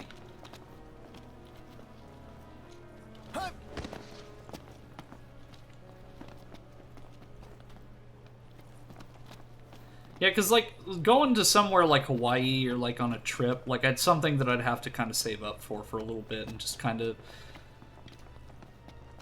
like, plan. Like, I probably would only, like, if I were to do something like that, I'd probably just do, like, a 4-day vacation somewhere. It's rather dark out. Perhaps we'd best try again in the morning. Don't you think it's a little dark? Let's try again. I could get some good shots here. Well, make up your mind, Prompto. Oh, this lighting's no good. Maybe next time. Fine then, we'll literally stand here in molten hot lava while you wait for the sun to come up to take your precious photo. Dark out. Perhaps we'd best try again in the I can literally pull out the camera myself and take your damn photo. Here, I'm just gonna...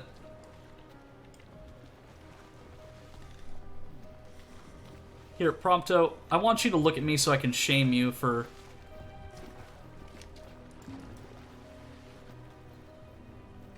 Shoot all you want, but nothing will show up. How about we wait till it's light out?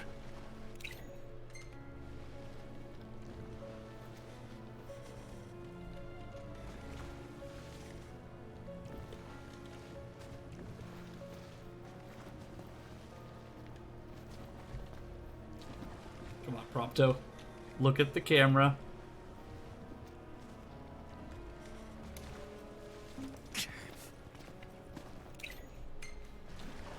I want the world to remember that you had us go into an active volcano to take your photo. There, I think that one's good.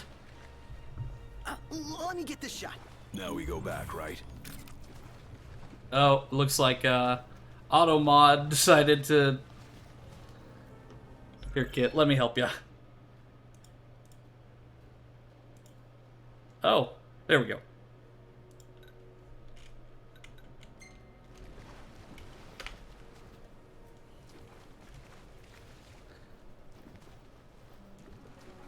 I wanted to see Pearl Harbor. Oh yeah, that's definitely a bucket list thing too. Like Pearl Harbor, like seeing Pearl Harbor and the USS Arizona Memorial and the Missouri especially would be incredible.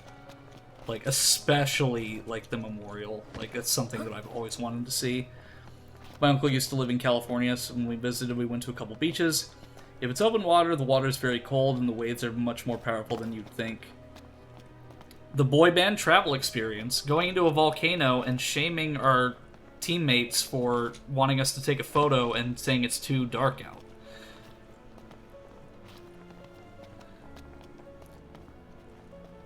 Lola, don't shame the photographer, respect his grind.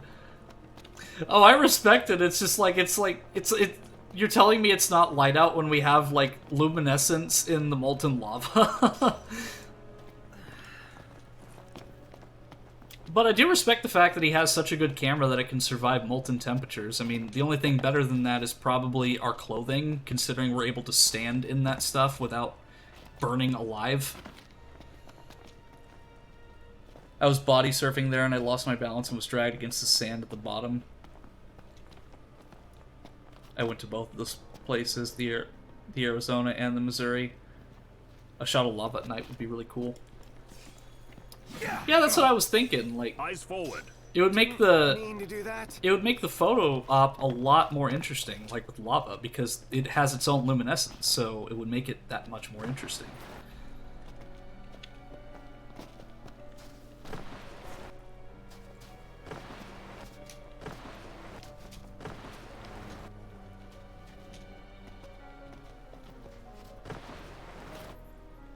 I want to be able to just slide down like the entire thing, but I keep hitting those rocks.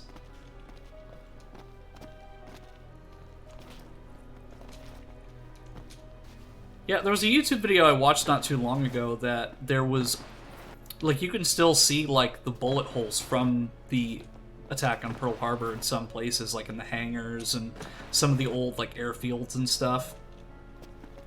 And the USS Arizona still leaks oil, like, relatively frequently. Like, if you go around the memorial, you can see oil coming out of onto the surface of the water because there's just so many gallons upon gallons of it inside the Arizona that it's just unsafe to actually... it's unsafe to get the oil out, for one, and two, it's also a war memorial and a grave, so they wouldn't want to mess with it anyway. Oh yeah. Oh no, yeah, actually I think the fact that he waited for the daytime to take it makes him a bad photographer. Yeah, because I mean, the perfect shot could come at any time. Not only that, like, there was plenty of ambient light that we can see the photo, And there are ways. Like, we just need to adjust our ISO settings and our exposure and maybe even our shutter speed. And we can still take a really good photo. Like, what's something I learned that was really cool about cameras is that it doesn't matter if it's like pitch black. There's still some ambient light that you can take in from somewhere. Because like if you point say for example, if you were to point your camera up at the sky on a tripod and you turned your shutter speed like to, I don't know, like 30 seconds, while the night sky may look pitch black, with that shutter speed you're taking in all of the light from the ambient light from the stars that's there, but it's just taking in that light over time, and then that's how you're able to get a star photo. So it doesn't matter if it's completely pitch black outside, Prompto can still take a good photo. Smell that fresh air. Makes you feel alive. Yeah, don't get used to it. Why is everything such a big deal with you? Let him have his fun. Let me see, because I think there was another quest here that I could do on the Rapido. While he's So, still alive. I don't want to leave just yet. So I guess I'm going back up the volcano. Yeah, I've taken a lot of photos that I didn't know would be very good. Yeah, especially now because, like, say, for example, if you have an iPhone, like, iPhones have night mode, like, by default, so it'll automatically adjust its shutter speed accordingly, depending on what you're taking a photo of. And you can adjust it, too, to where, like, it takes in the photo after, like, 30 seconds or something. And that's been really useful to take, like, photos in low-light situations, because when my first iPhone that I ever got was the iPhone 4S, and the camera on that was okay, but it just was really terrible at getting low-light condition photos. But my current phone, which is an iPhone 12, does really good with low light, and I can adjust it pretty well. It's like if you want to take a photo of bioluminescent shrooms in broad daylight. Yeah, it's like here, let's take a photo of this bright light when it's not visible. I mean, I understand why the game's doing it though, because it's like it doesn't account for the fact that we're literally in a volcano. It's like, oh, well, the game will only let you take photos in this quest once it hits 6 o'clock in the morning. I think my first experience with photography was with my Samsung S7 camera, and I've taken some really neat photos just using that. The first camera that I ever got was a Vivitar something from 2003, 2004. It's only 3 megapixels. But that was my very first camera that I ever got, and what really got me into photography and like videography and stuff like that. But since it was a budget camera, and it was really like, it was kind of like at the period when digital, like handheld digital cameras were really taking off. It shot video, but it also did not shoot sound. So I would shoot a video at a very low frame rate with terrible lighting adjustments, but it also had no sound. The first camera I ever had was a Polaroid in the early 90s. Yeah, and I've messed with Polaroids before, like, but like as far as like a camera that was mine, like the first one I ever had was a digital camera back in 2004. I would have loved to have owned a Polaroid though, because those things are just so cool, even today. When me and Vine were younger, we went to Chile once and we took a photo with the 2DS. Yeah, and the thing is, like, the 3DS and the 2DS actually have a pretty decent camera lens. Like, the 3DS, at least, you're able to take 3D photos, which is really incredible for what it is. The hunt is on. Vine's not the deceased app, Vine. Try this. That was the same trip when I was in California. Let's go. Yeah, but on an earlier stream I mentioned, like, the most expensive camera that I ever had the opportunity to mess with was a Hasselblad, or however that's pronounced, it was a camera that was used for billboard photography and, like, red carpet photography for, like, celebrities and stuff. And that camera was $30,000. $60,000 if it was in new condition.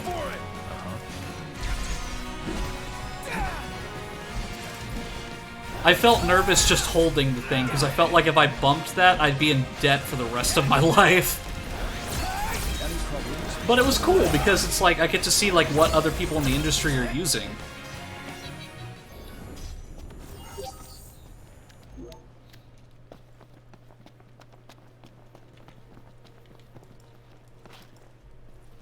Then, of course, like, when I did the news station gig, I got, the cameras that I was using there were just, like, old, like, JVCs from 2010. Like, the cameras there were so old and outdated that JVC actually doesn't even make replacement parts for them anymore.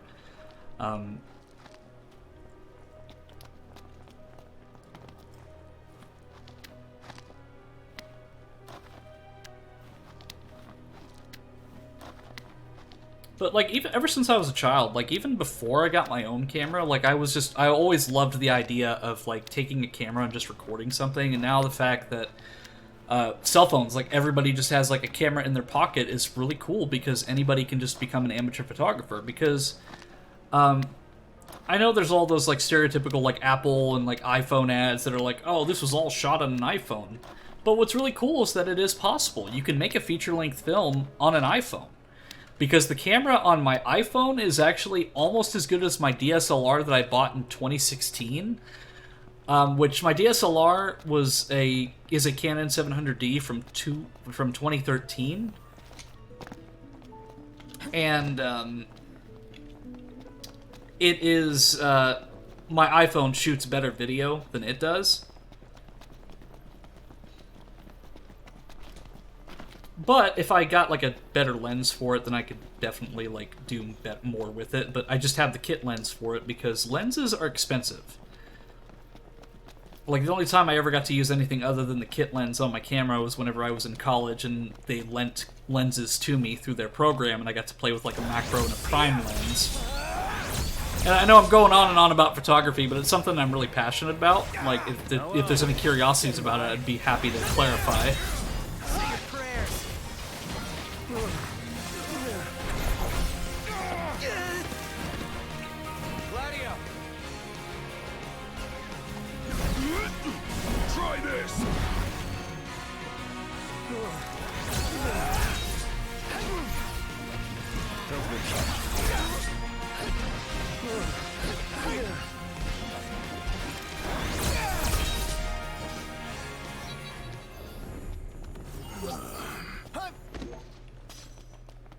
On my Washington trip last year, a random photographer roamed around in a sleeper van doing stock photography and traveling wherever he felt like. We had a good conversation. He said the best camera is the one you have closest to you.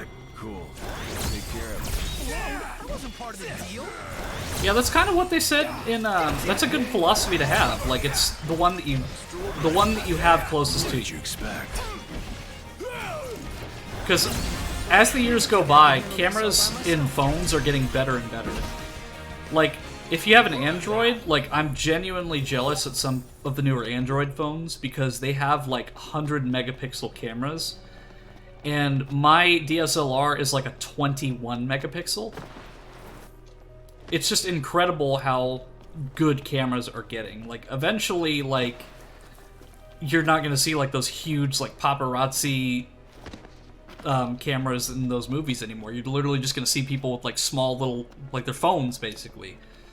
Because I remember when I was a freshman in high school, that was around the time, like, those, I can't remember the brand, but, like, they were the handheld, like, flip cameras or something. Like, it was a brand new thing at that point. And I just remember, like, that my teacher was like, oh, these are going to take off and be, like, super amazing. And then, like, right after 2010, like, that never really came to fruition.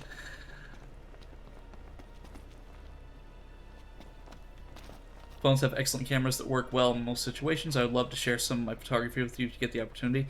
Yeah, absolutely. So if you're not already in the Discord server, Big Something, there is a link to my Discord server on the main Twitch page. You click on the link, you'll be brought in right to the Discord server, and then there's a general images chat, and you can just post it there. Things just got a bit... Oh, thank you for the follow! Is it Dab-Ra, or like Deborah, or Dabra? Either way, thank you for the follow. I apologize for the mispronouncing of your name. Welcome to the stream. I'm Eno, and we're just going up an active volcano to get a sword. But, Cranberry, so you said that things just got a bit more complicated, like, as far as, like, your camera, or, like, or just specifically, like, certain things that you're doing? Knocked.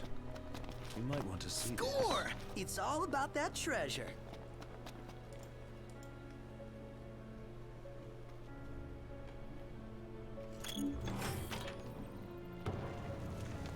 And the thing with me is that I have a lot of photos, but I have to, like, make copies of them because of the EXIF data on them. Because whenever you take a photo, like, say, with an iPhone, like me, it will put a GPS marker, like, where you took that photo. So I have to be really careful about sharing certain photos because of the EXIF data that's on the phone. I gotta run, but it was great hanging out. Have a phenomenal rest of your evening. Well, hey, thank you for the follow, Sir Sagely, and I hope to see you back sometime. And thank you for the follow and the raid, and I hope you have a good rest of your night. I'm playing Final Fantasy 15 right now. Are you enjoying it? Like, Final Fantasy 15 is probably one of my... I would say it's probably my favorite Final Fantasy game, just because I had such a good time with it, and I bonded with one of my siblings playing it. And it's just really fun to share this experience with everyone. Twitter's removed the translate feature. As you probably noticed, my Twitter is not usually in English, so them removing it just rendered a lot of people not be able to understand me. I beat the game already, but I'm playing it again.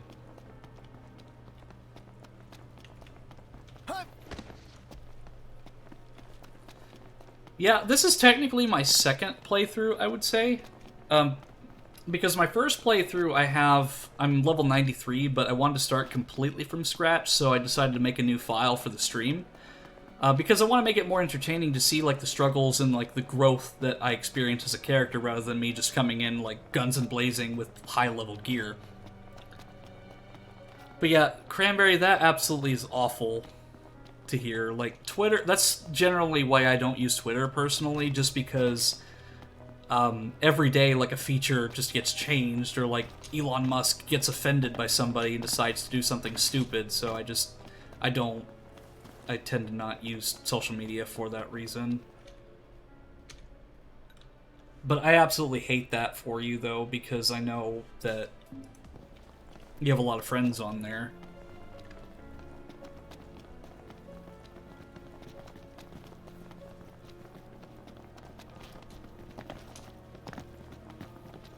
I guess I go... Well, I guess I could just return to the car. Or return to the entrance, rather. That's better. Quality of life improvements, because I would have hated to have to go through that whole thing again. But now that I've got the Royal Arm here at the Rock of Rabato, I'm going to return to that guy, get the experience, and then I'm going to go to Golden Key, and then I'm going to go to the fort.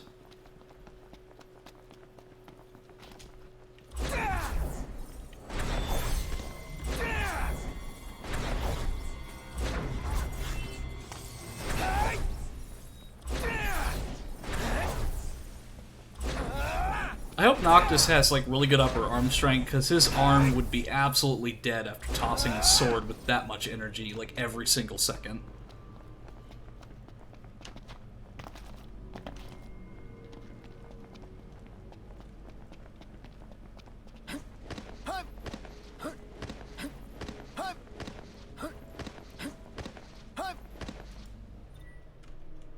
Okay, and then back to this guy, then the Golden Key, and then to the fort. I avoid most of the politics of social media. I'm just a grappling hook girl, but this one really affects me. My hiking photos are covered every week by other broadcasts, and they depend on the translate feature. It's an English place that covers me. We need to replenish our supply of curatives. Gotcha. I don't know why they would remove it either. That just seems like a really stupid thing to do. Because, like, does the Twitter team and Elon Musk literally just think that only English people use Twitter? Like, there's people use it worldwide. Now, of course, I won't get into, like, the whole debacle that is part of, but yeah, like, I just think that's so stupid. It doesn't make any sense. The photo? Yeah, you got what you wanted. Yeah, it even looks better with the ambient lighting, so I'm gonna save this photo because of how much effort it took to actually get it. Now this is something special. Lighting, framing, everything perfect. Despite the hazards. You've got the right stuff. You're more than worthy of your title, Prince Noctis. What? I'm no prince. Hey, I was planning on making extra cash by selling info to the Empire about a certain royal heir. Hey. Well, when I saw your photos, well, I changed my mind. Here, take this. A token of my appreciation. I hope it'll prove of some value to you on your journey. But is it worth the fact that I literally stood in molten rock to get your photos for you? Well, 15,000 gil's good, so I'll take it. But I'm gonna go to Golden Key and get that double XP.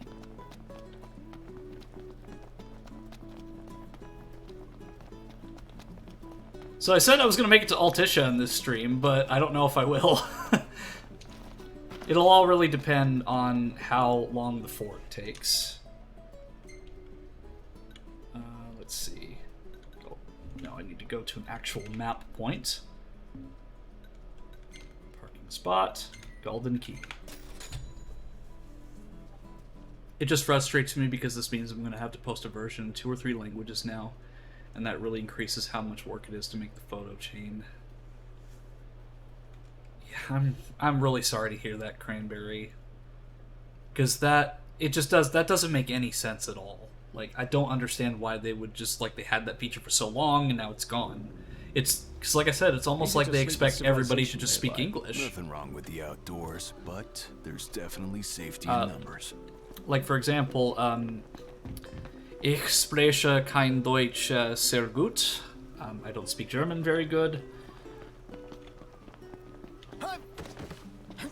So it's like, yes, some people do have some grasps of other languages. Like, I can understand a little bit of German, but that doesn't mean I'm fluent in it. So I can't read it very well. So I don't know, but there's no notification of the feature going away. But like you said, Elon Musk will abruptly remove stuff either because he gets offended or to simply mess with people. Yeah. He's like if you got a 4chan troll to run a business. Like, that's essentially what's going on.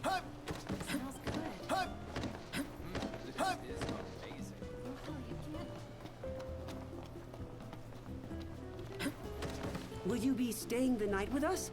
We could crash right here. Alright, let's see what we got. Because I'm probably going to get at least to level 42. Okay, make that level 44. Okay, Prompto, like, I knew you were not gonna take photos in certain places, but what the fuck is this? Like, what is this like the butt dial version of a photo? Like, what is this? Cantiana's back.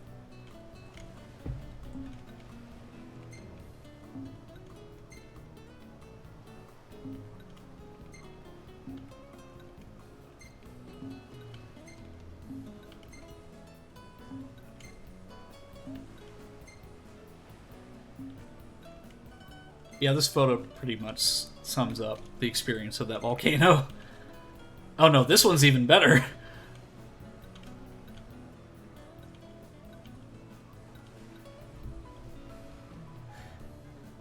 Yeah, like, I don't even know what this is. Like, I'm guessing this is a ground texture or something, but Prompto, like, literally, what are you taking, like,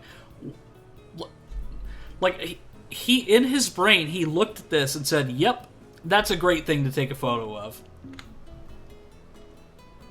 Like, I just feel like he tried to take it out of his camera bag, and then he just accidentally snapped that photo and took a picture of the ground. Because that's the only explanation I have to that photo.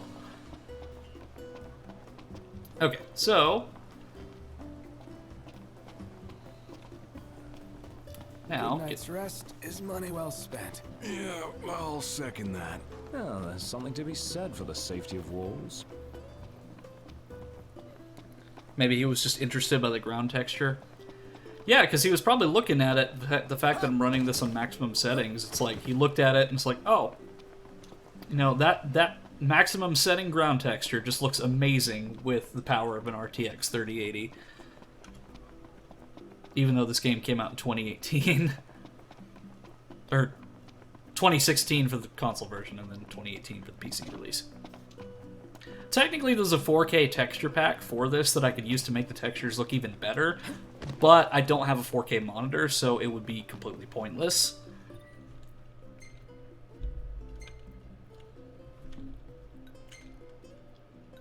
Okay. So what was the...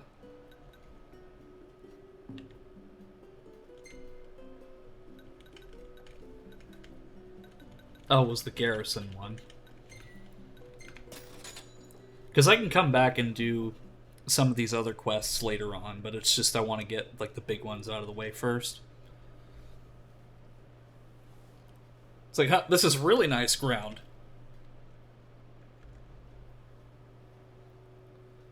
It's like even Prompto is self-aware of the high PC settings. Here, just need to pull in somewhere cool. Yeah. Any chance sleeping in a nice room tonight? Yes, I'm certain we can secure suitable accommodation. I mean, just look at this ground. Like, it looks fantastic.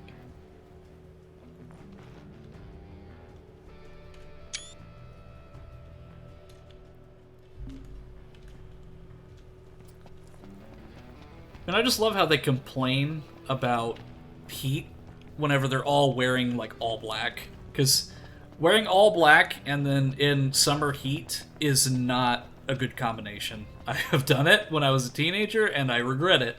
Because when I was a teenager, like, I wore, like, concert t-shirts and, like, all black clothing. Like, I was that edgy metalhead kid, like, who wore, like, Slipknot shirts and Metallica and... like, because I thought wearing that stuff would make me cooler, but at the end of the day, I did actually like the music, but, like, I wore all black all the time, and it just, I was overheating all the time. Like, I wore a black shirt and, like, jeans in the summertime when it was, like, 98 degrees outside. But now I don't really wear, like, Do you reckon Arnea has a boyfriend? She is surrounded by guys, but who knows? nowadays I just Why? wear, like, basic color Fancy her? tees. No. My interest is purely hypothetical. Wait, Prompto tricked you. He took a picture of something confusing so you can save it. Because he knows that I don't really save his photos very often. I mean, I'm trying to save as many as I can just to remember, like, goofy things that happen throughout this playthrough, but... yeah, like... it's very possible that's what Prompto was planning all along. I'm still the edgy metal head kid, I think. Well, hey, to each their own. Like, I mean, I still will wear, like, a concert tee every now and again, but, like, I just don't have any that really fit me anymore. Well, suffice it to say, a frontal assault would be ill-advised. Again, stealth is our friend. We enter the base undetected and cripple it one target at a time. Are you ready? We enter Yes. under the cover of darkness and withdraw by first light.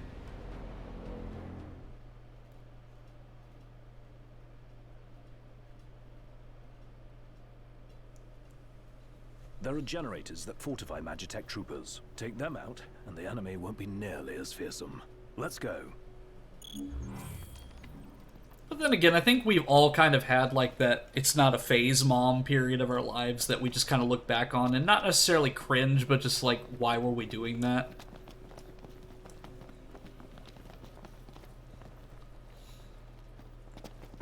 So they're sleeping? Take care to avoid detection. If a trooper is alerted to our presence, it will awaken its fellows.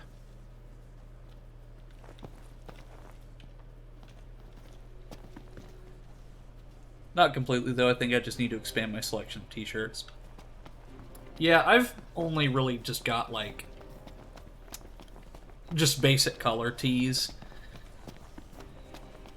Like, I don't usually wear black anymore.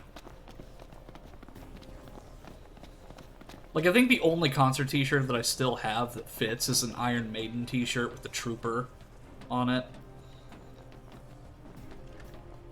It's like, Iron Maiden's still one of my favorite bands.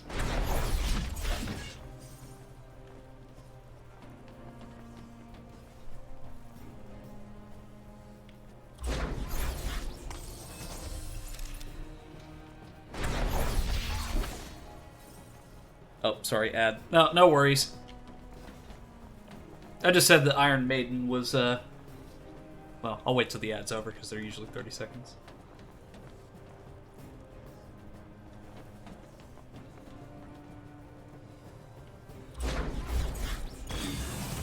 Oh man. Who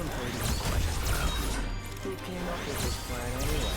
I've never made this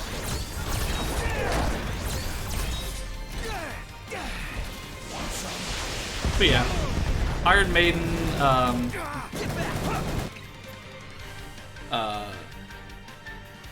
Sabaton, like power metal's a really big one for me.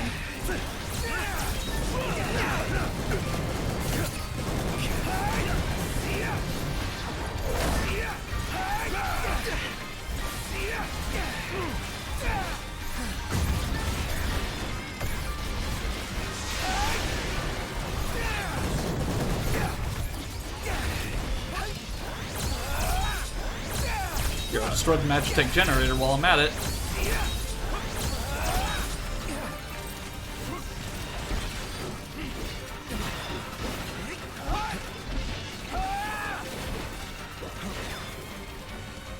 Say your prayers. Try this!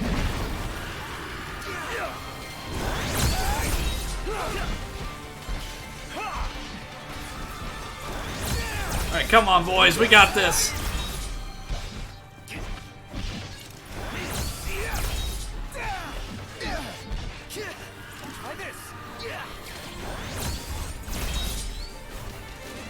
My friends and I went to want to go to a Sabaton concert someday. Oh yeah, because like, what's really cool about Sabaton is that they sound like, even live, they sound virtually identical to how they record.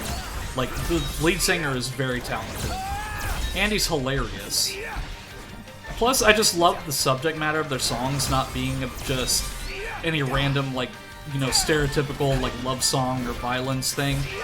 They actually talk about, like, historical battles and facts and stuff like that. Which is really cool, because they have such great music, but also music that educates about certain things.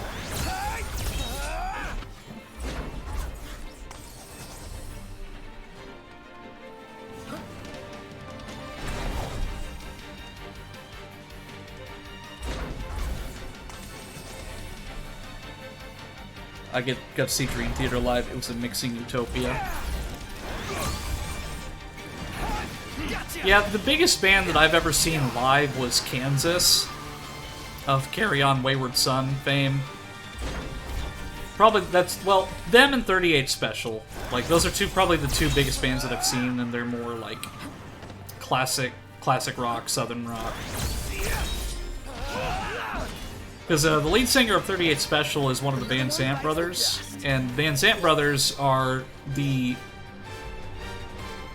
people, like, it was Ronnie, Donnie, and Johnny Van Sant, and they're famous for Leonard Skinner. Highness. You were foolish to come. Oh, a trap, huh? Surrender now, or we will make you wish you had. Who the hell are these jerks? Loki and Calico, commanders of the Imperial Army. Not. This is our chance to settle the score. Oh, and of course it's Magitech Assassins of all things.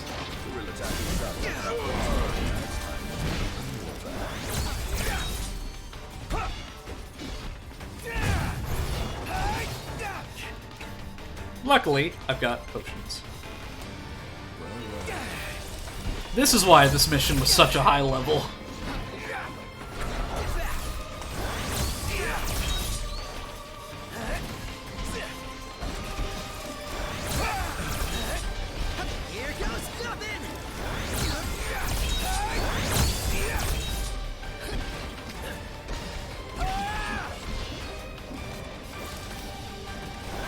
I mean, it's well worth the price. The other style is outstanding. I've listened to the live shows on Spotify. You all on a merry chase, but your running days are over. How about them? Take the prince alive. They just keep coming. Yeah, there's not many like bands out there like nowadays you can listen to that sound the same live as they do on a recording.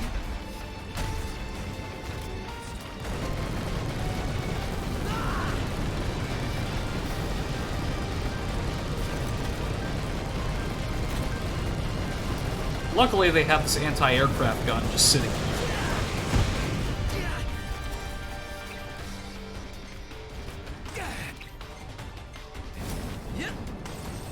Stay sharp. It isn't over yet. Whine less, fight more, whine less. Oh, I'm Mr. Nice Guy.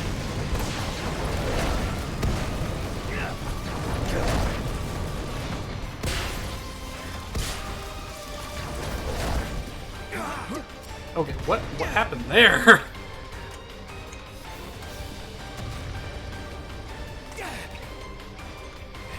Okay. Okay, what's next? Regular Imperial troops.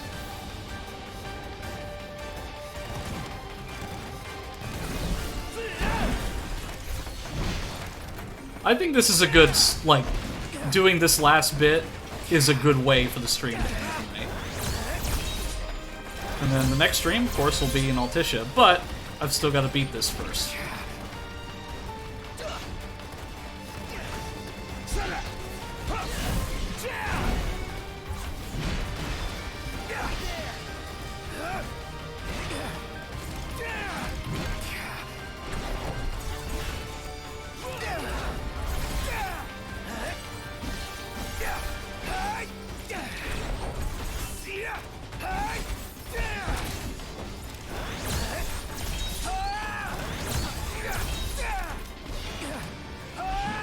I mean, it's pretty much just Ragnarok to win at this point.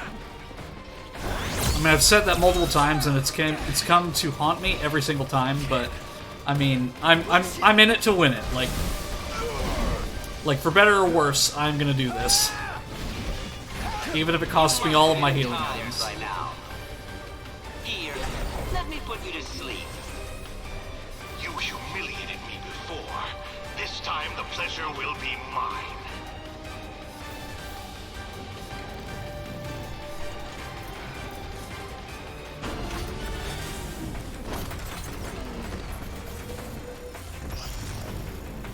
Oh, cute. There's two of them.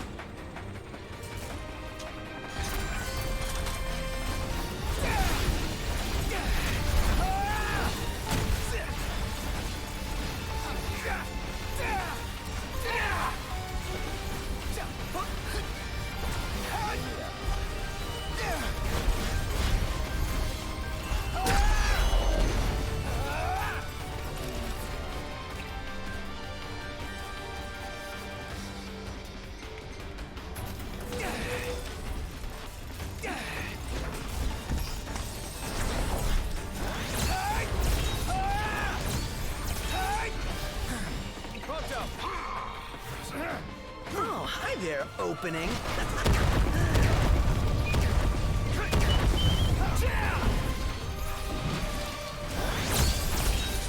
I'm just thinking about how much XP this is going to give me, but because I'm literally fighting two bosses at once. I mean, I haven't fought Caligo yet, but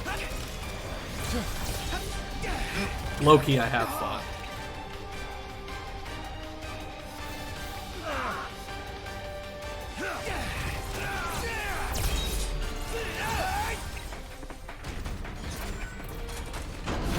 I love the RPG logic of four bros just wrecking everybody in a military base.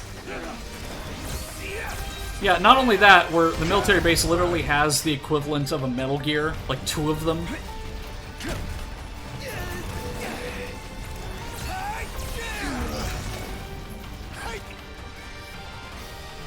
Got it.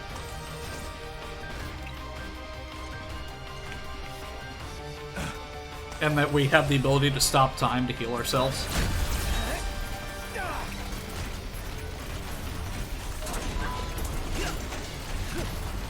I'm gonna see if one of those turrets is still active and use that.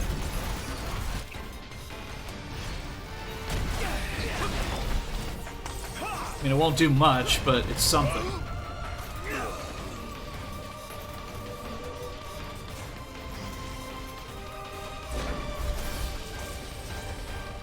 Over there.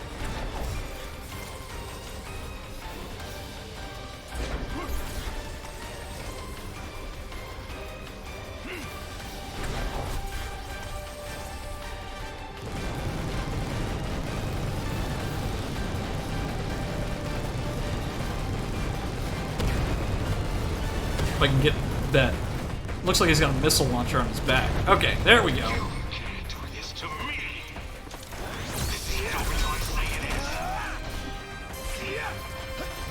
Alright, Gladio, give him a sweep. Let's do this. Divide and conquer.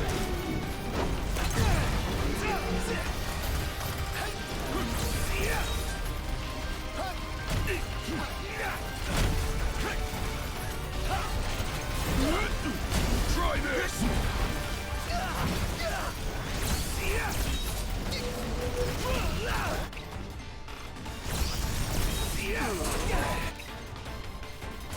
Okay.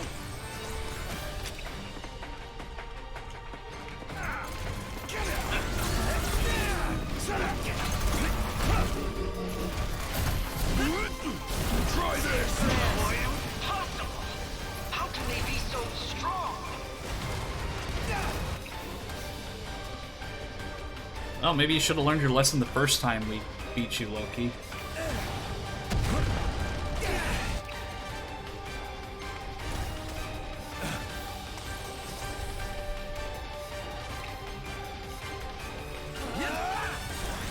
Alright, one more. Caligo, the guy that we captured but escaped.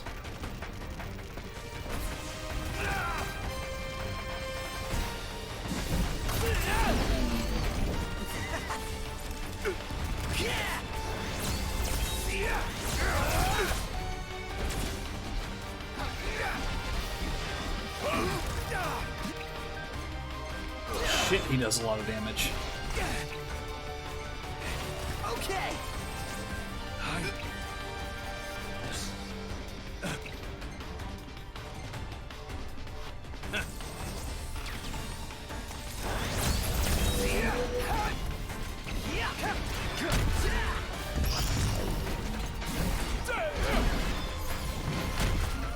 I'm gonna get back onto that mounted gun.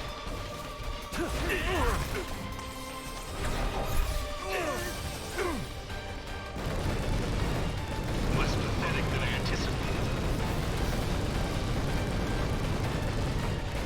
How could this? How could I? No, I refuse to accept it. This is preposterous. What sort of...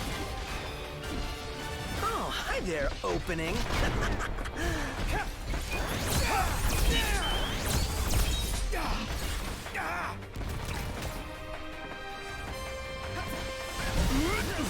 Try this!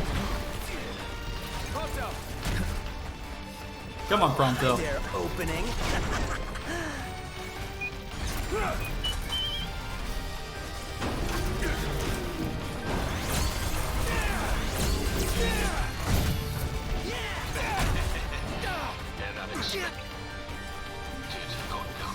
Oh, he's dead.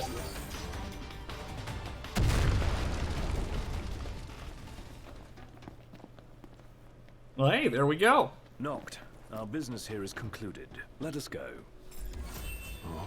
We humiliated an entire Imperial garrison while wearing a mariachi suit and having a sombrero. I'd say mission accomplished. So, I'm gonna go back to Golden Key, stay the night there, and then save, and that'll be the end of the stream.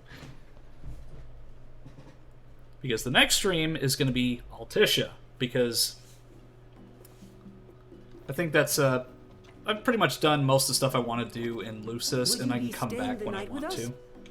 Could crash right here. Ditto.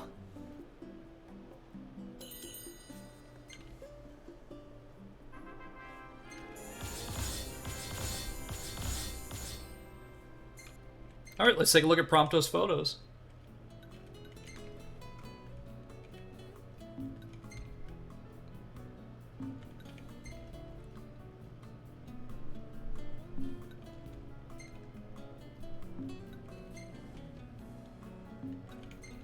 Perfect timing. Wait. Where is that Magitech assassin reaching his hand?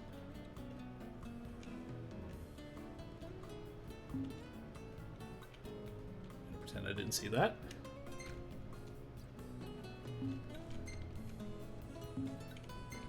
That's boss. Come now, it's nothing special.